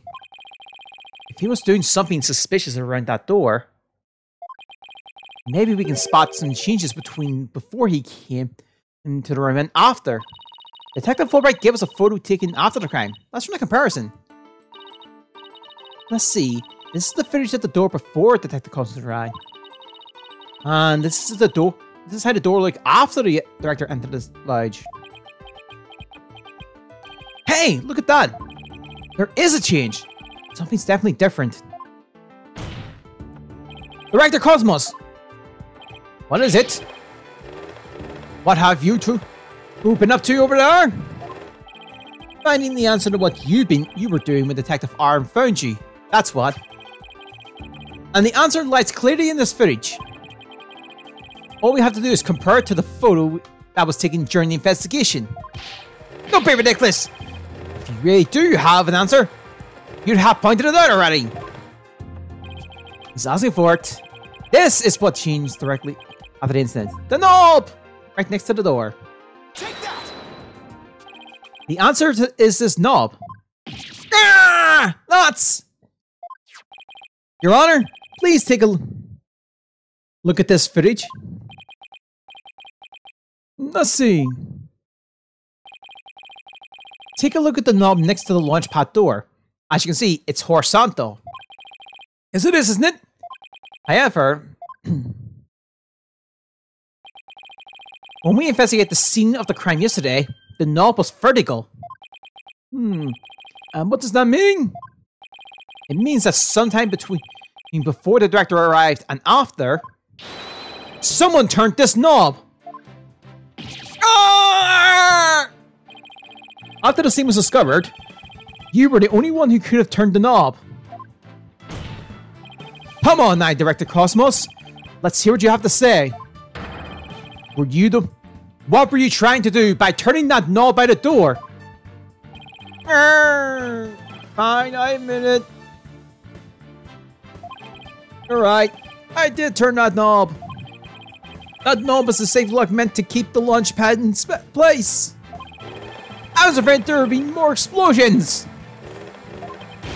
I wanted to move the launch pad away. You wanted to do what? Hey, didn't Ponko tell us something about how they prepared for launch? She said that once the launch pad fully assembles, it is moved to the launch site.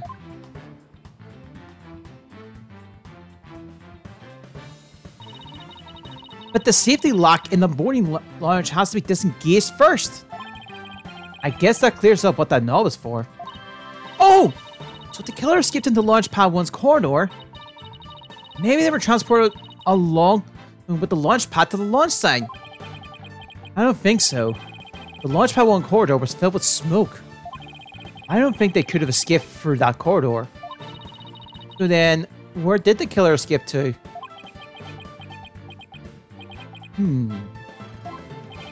I guess there are still some things we have to uncover. Throughout the cosmos, I request that you tell us about moving the launch pad in more detail. Fine, but listen carefully, or I'm about to give history-making testimony.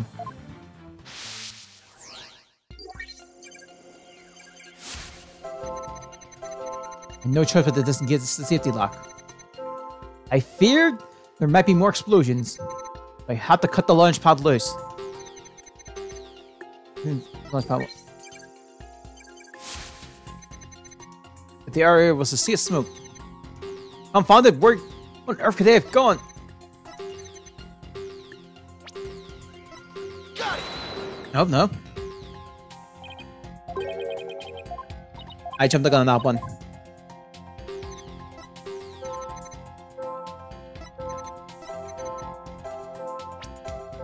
Happy? Got it.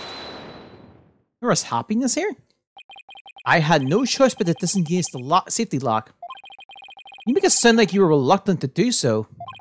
And yet when you did, you felt joy as if you were very pleased with yourself. Ah!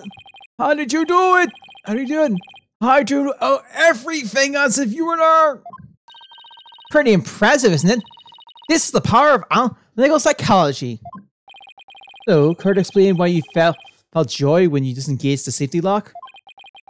When I think back on the facts we've discovered up to this point, I have to believe that you were trying to fulfill some hidden agenda. Ah! How do you know about the tomb?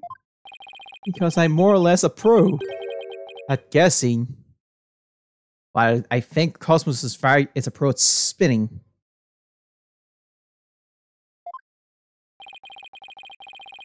But you have no proof that I had a hidden agenda. Even if I did, I would never ever tell you, so there!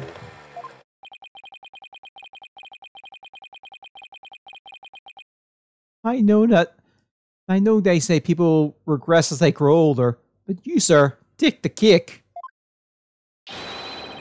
And how could you doubt a man of such great intensity, intelligence, and integrity? Silence. You, a man of integrity? Don't make me laugh. Oscar Blackwell? What came over him all of a sudden? You spurted nothing but falsity since you stepped up to the stand. You're not the kind of man that will be glorified in the annals of history. Not for greatness anyway. Unless you consider greatest barefaced liar an honor. Liar! His words bite harder than his blade. You moved Launch Pad 1 after the explosion? My, how naive you are. You fail to realize how even the facts themselves have betrayed you. No, just a thought, but modern English can be your friend. And here's a thought for you. Immediately following the bombing, Launch Pad 1 was on the boarding launch 1 side. The police confirmed this on scene. What? So that means the director didn't move the launch pad? Curse my judgment for calling history's greatest liar to the witness stand. Let us leave him to indulge in his lies and war games to his heart's content. Objection! But it doesn't make sense. You can't deny someone turned that knob. And also your husband just spins a lot. We can't deny that. And once the safety lock was released, I'm sure the pad must have went somewhere. If we chase down the truth of this issue, we just might find where the killer escaped to. Ah! Ah! You sure it must have went somewhere? We just might find out. Your arguments are nothing but conjectures, bluffing, and wishful thinking. Stop chasing your fantasies and see reality for what it really is. Or are you not man enough to, boy? Ah! How come I hit him below the belt? Against these days.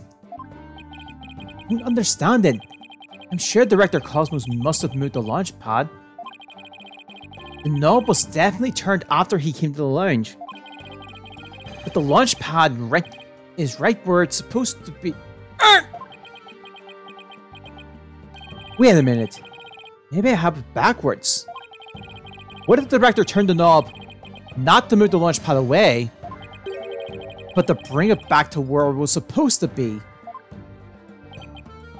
What are you babbling about? What if the launch pad was at the launch site before the incident? Then, after the incident,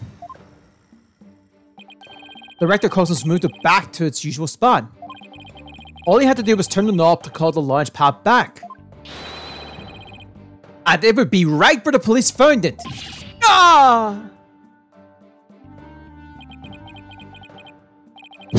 Ha! Sorry. You made him sigh like Mr. Salzbuck. What was what I really said was that off base? It pains me to have to explain how wrong your own logic is to you. However, our great liar turned the knob only after he discovered the crime scene. Indeed. The pad exists beyond the lounge when our Astro Wonders made their escape. A fact that has been recorded for posterity on filmless film. Alright. So, to reiterate, stop chasing your fantasies and see reality for what it really is, boy. Ah! Get a crib, mister, right?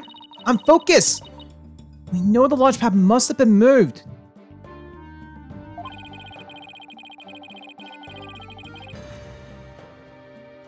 Okay, but our deductions and the actual facts of the case are in direct contradiction to each other. Well, maybe the two astronauts never actually boarded the rocket. This footage could be fake, taken with body doubles after the incident or something. On second thought, that's too far-fetched, even for me.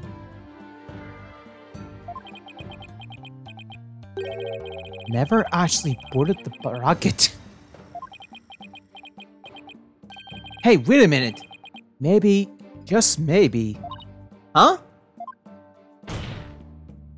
Oscar Blackwell, what if I told you that the two astronauts never set foot inside the launch pad area, but instead went to another place?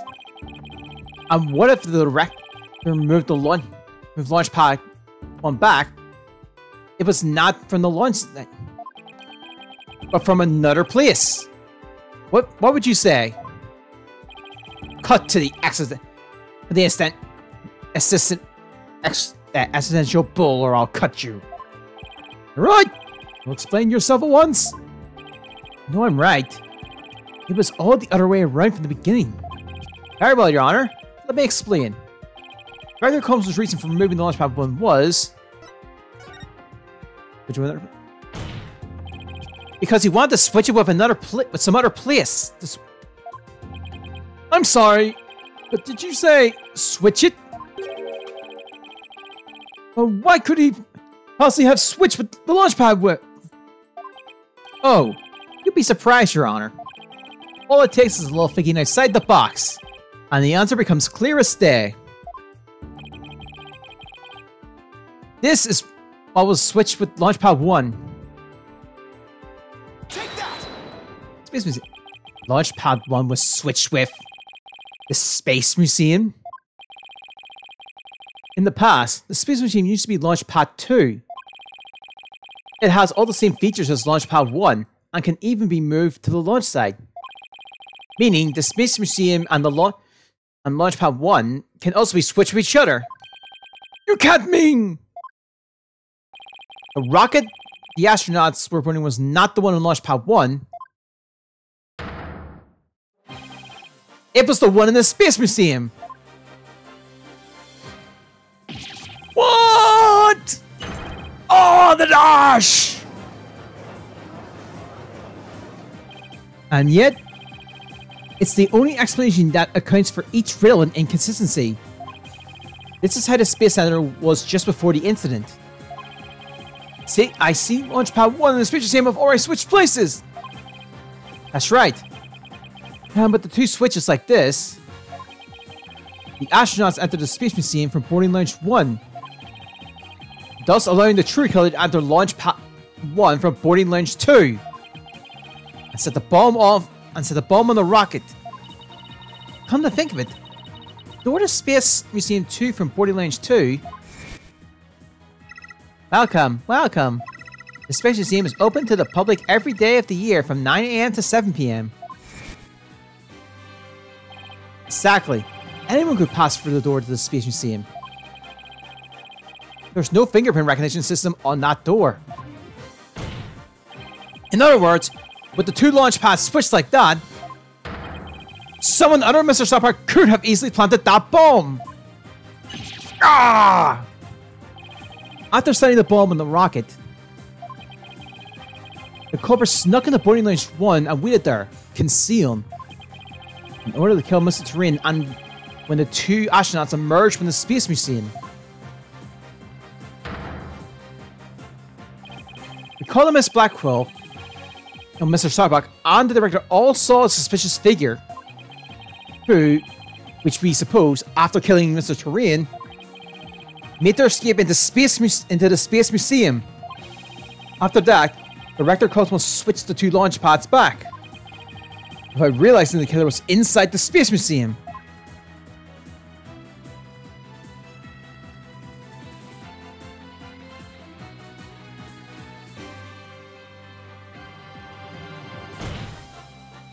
The killer then left the Space Museum and made a clean getaway. Right, Dono? I see you know how to handle a sword. And handle it well. Perhaps I should call you Sir Bluff. I'm a seasoned warrior who has cut down many a prosecutor. Silence. But unless you can prove your theory, it's no better than a rusty sword. That's right! You have no proof I switched those launch pads. Somebody needs a better anger management counselor. If the launch pads really were switched, there might be a record of it somewhere. At this point, the launch pad 1 and the Space Museum were switched with each other. Oh. So, the corridor beyond the door should be the one label that belongs to the museum. Let's see. This is the image of Launch Pad 1's corridor. Do you see anything different when we compare it to the security footage? Huh? That number on the floor. Well, what do you know? It looks like we have proof after all, Prosecutor Blackwell. And if this is just another bluff... Oh, don't worry. It's all right here. Right in this footage. Proof that beyond the store is the corridor to the Space Museum. Very well then. Answer this for me if you would. Where in this footage proves that the corridor belongs to the Space Museum? Take that. Hit it right here. There's a 1 on the floor of the Launch Pad 1's corridor. But take a look at the floor of the corridor in the security footage. Do you see the number on the floor behind the astronaut? It doesn't look like a 1, does it? That's because what you see is actually part of a 2. What? Why is it 2? Why is it a 2 and not a 1? That's because the door you see is the one into the Space Museum. Ah!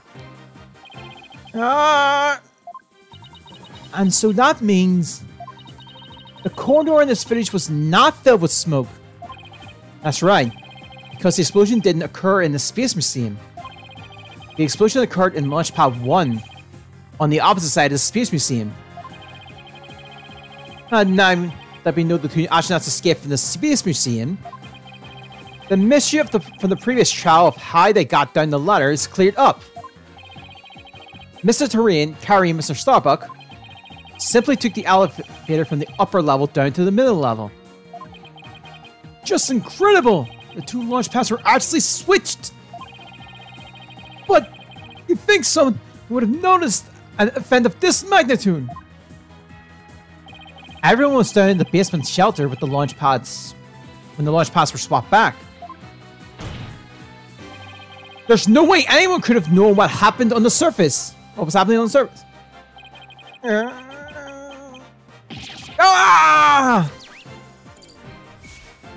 There's L Zero. Update.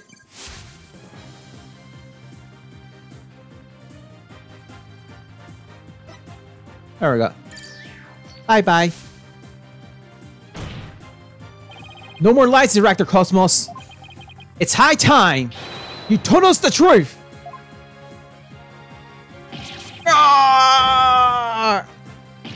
My honor, my glory, everything is slipping away. Time to deploy my own weapon. Deploy the engines. Ignition. What? It's gone haywire. It won't stop. My stars, my glory. No, not that way. He just segued himself out of here. Elif, on your steed and after that witness. I get that. I'm taking that one as a freebie. He literally got away on the segue.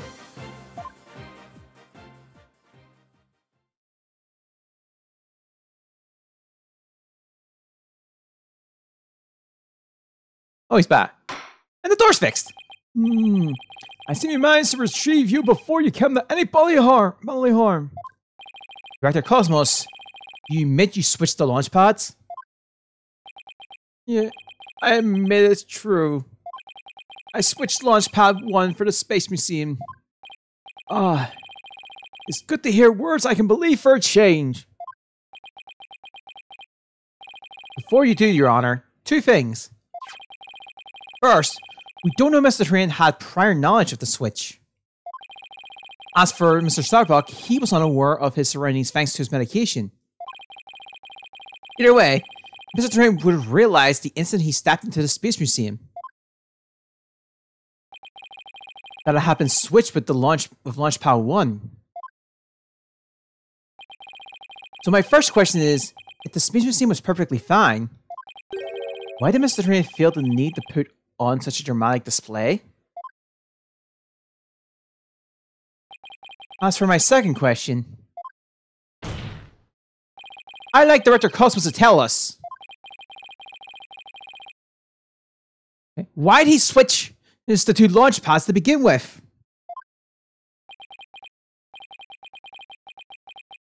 Please, I can't. I actually heard it throw me in silent.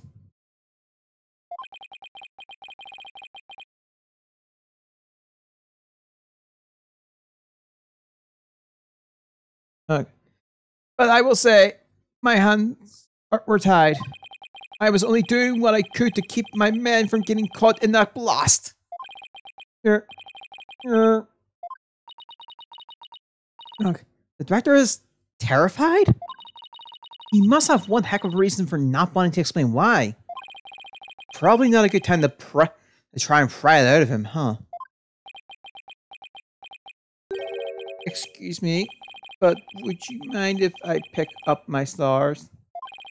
Without my badge of rank, I'm nothing. I don't see why not. Bailiff, help the director retrieve his stars.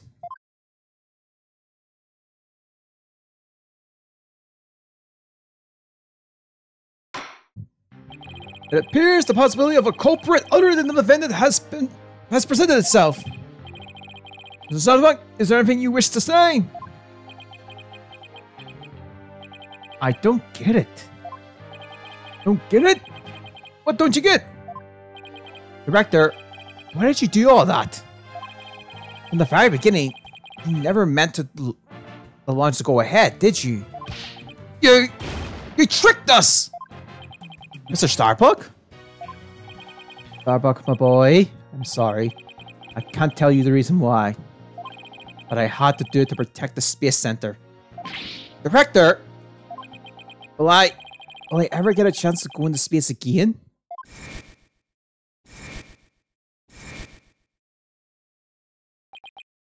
Yes, of course. I won't rest until it happened. I will get you into space again, my boy! And the dream is still alive. Silence.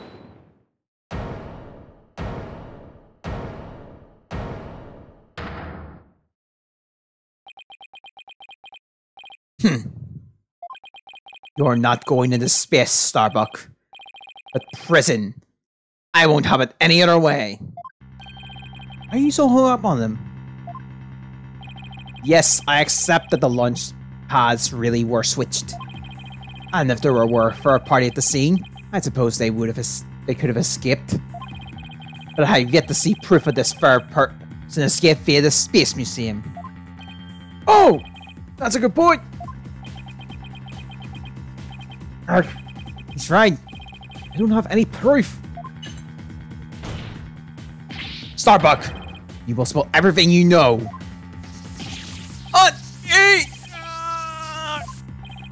Where did you get those bombs? Tell me now! If you don't, my blade shall feast on your blood.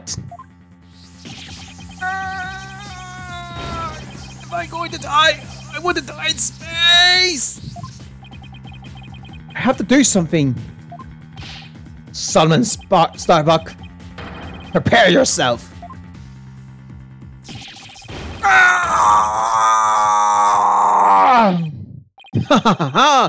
Now, you know violence isn't the answer, Prosecutor Blackwell. Annoying, cheerful laugh. It can be none other than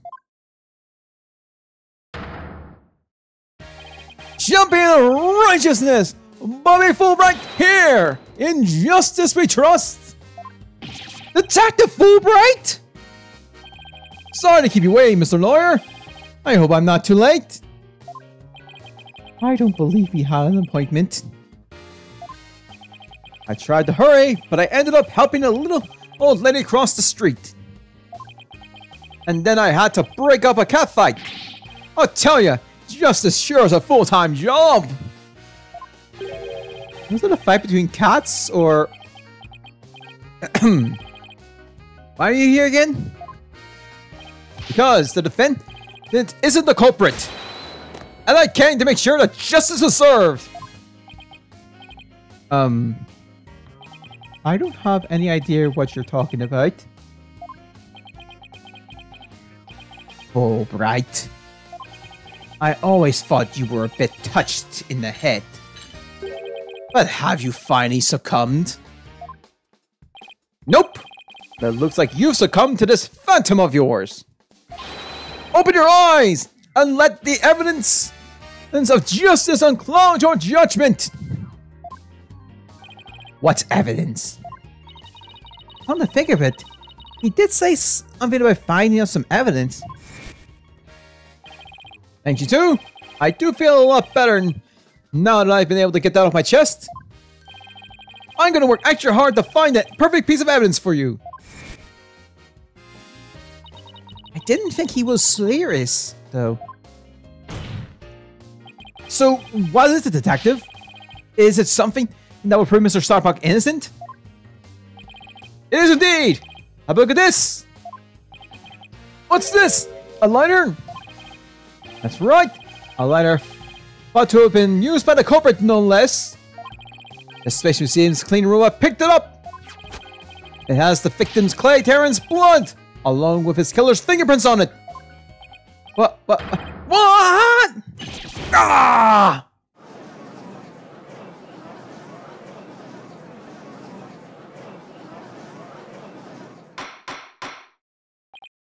Order! Order!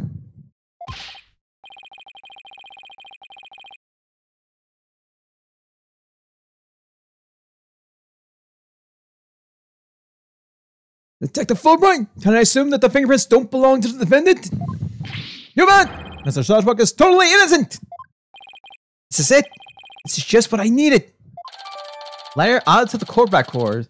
The lighter found on the floor at the Space Museum. True culprit's fingerprints are on it in the victim's blood. Your Honor, this is the size of evidence that supports the defense's earlier claim. Yeah. Explain yourself, Mr. Wright. With pleasure, Your Honor. Recall where this lighter was found. Based on that, we can extrapolate that after the killer murdered Mr. Korean, they escaped with the lighter in hand in the Space Museum, where they dropped it. The switching of the two launch pads occurred, and finally the killer left for the boarding lounge 2 and made their escape. Meanwhile, Mr. Starbuck was found in boarding lounge 1 after the murder. A fact that Director Cosmos has testified to. Therefore, Mr. Starbuck couldn't have possibly been the one that dropped the lighter there. Silence. But the defendant has free reign of the area until Director Cosmos appeared. Could he not have dropped the lighter in the Space Museum during that span of time? Objection! You'd like that to be true, wouldn't you? But Director Cosmos testified right after he saw the mysterious figure with the lighter, he went into the lounge and found the unconscious Mr. Starbuck. In other words, Mr. Starbuck wouldn't have had the time to double back to the museum. No, Prosecutor Blackwell, this lighter could only have been dropped by the real killer. Most importantly, Mr. Starbuck's fingerprints were nowhere to be found in this lighter. I think you understand what this means, don't you? This piece of evidence unequivocally proves that Mr. Starbuck wasn't the culprit.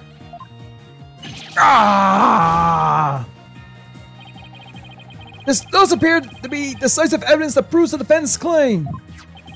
As for the remote switch that was found in Mr. Starbuck's pocket, we can assume it was planted by the killer on the unconscious Mr. Starbuck.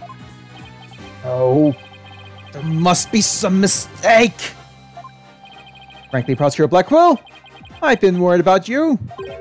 You've been chasing this phantom for 7 whole years. I understand your urgency because tomorrow... Silence.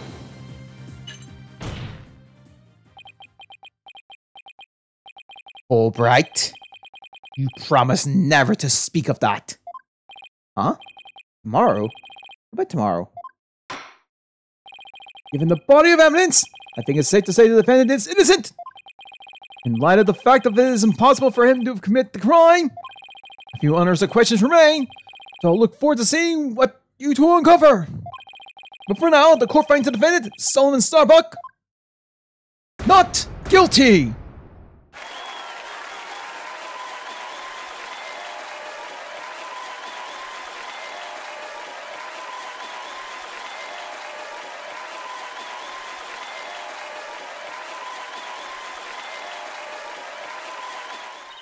Yes, we did it, Mr. Wright. Looks like we pulled it off somehow, huh? Some help from Detective Fulbright. Mr. Wright, Miss X, thank you. And please thank Apollo for me too. You're all the best. You all are the best. Ooh, I wish we could tell Apollo about Mr. Starbuck's verdict right now. Yeah, me too. But that's gonna have to wait.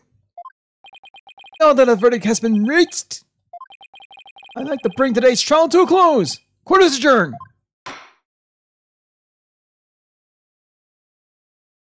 Objection!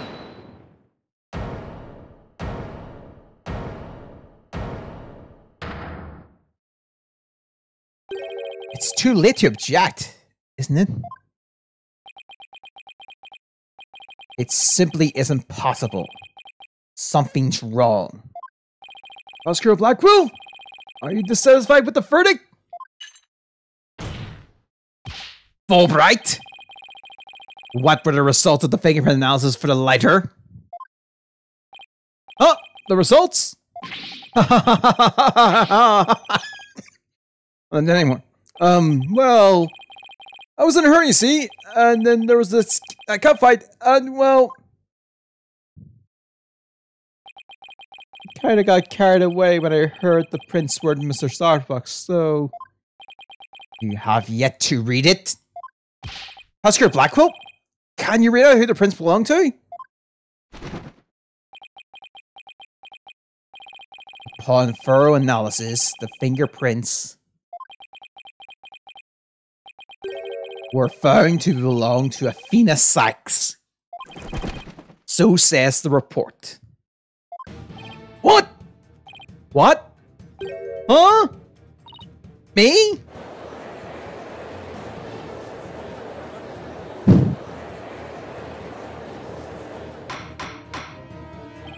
Order, I say! Order! Miss Sykes! Can we have an explanation for this? We just finished proving that this letter could only belong to the killer. But your prints on it can only lead us to one great conclusion. I don't know how they got on there. I know I'm not the culprit.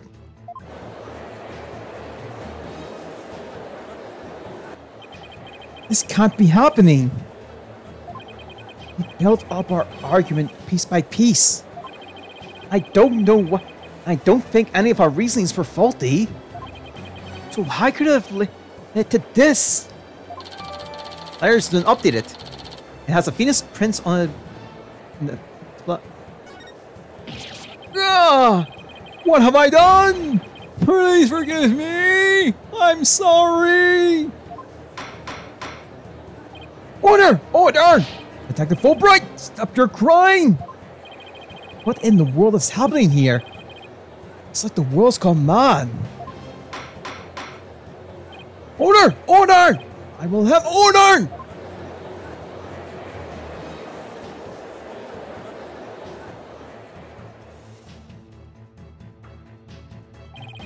Confusion spiraled in the utter chaos. After all we fought for, the truth had turned cruelly on us to accuse Athena of the crimes. Somewhere, somehow, everything has gone terribly wrong. We had stumbled over the edge of reason and into the jaws of a twisted darkness.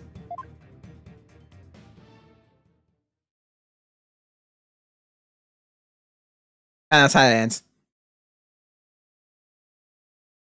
And I think we'll wrap it up here. So when we get back to this on Monday, it is going to be the last episode of the Dual Destinies games.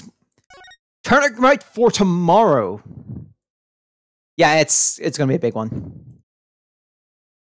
I wish I could do more now, but I don't think I'll be able to cover much of it.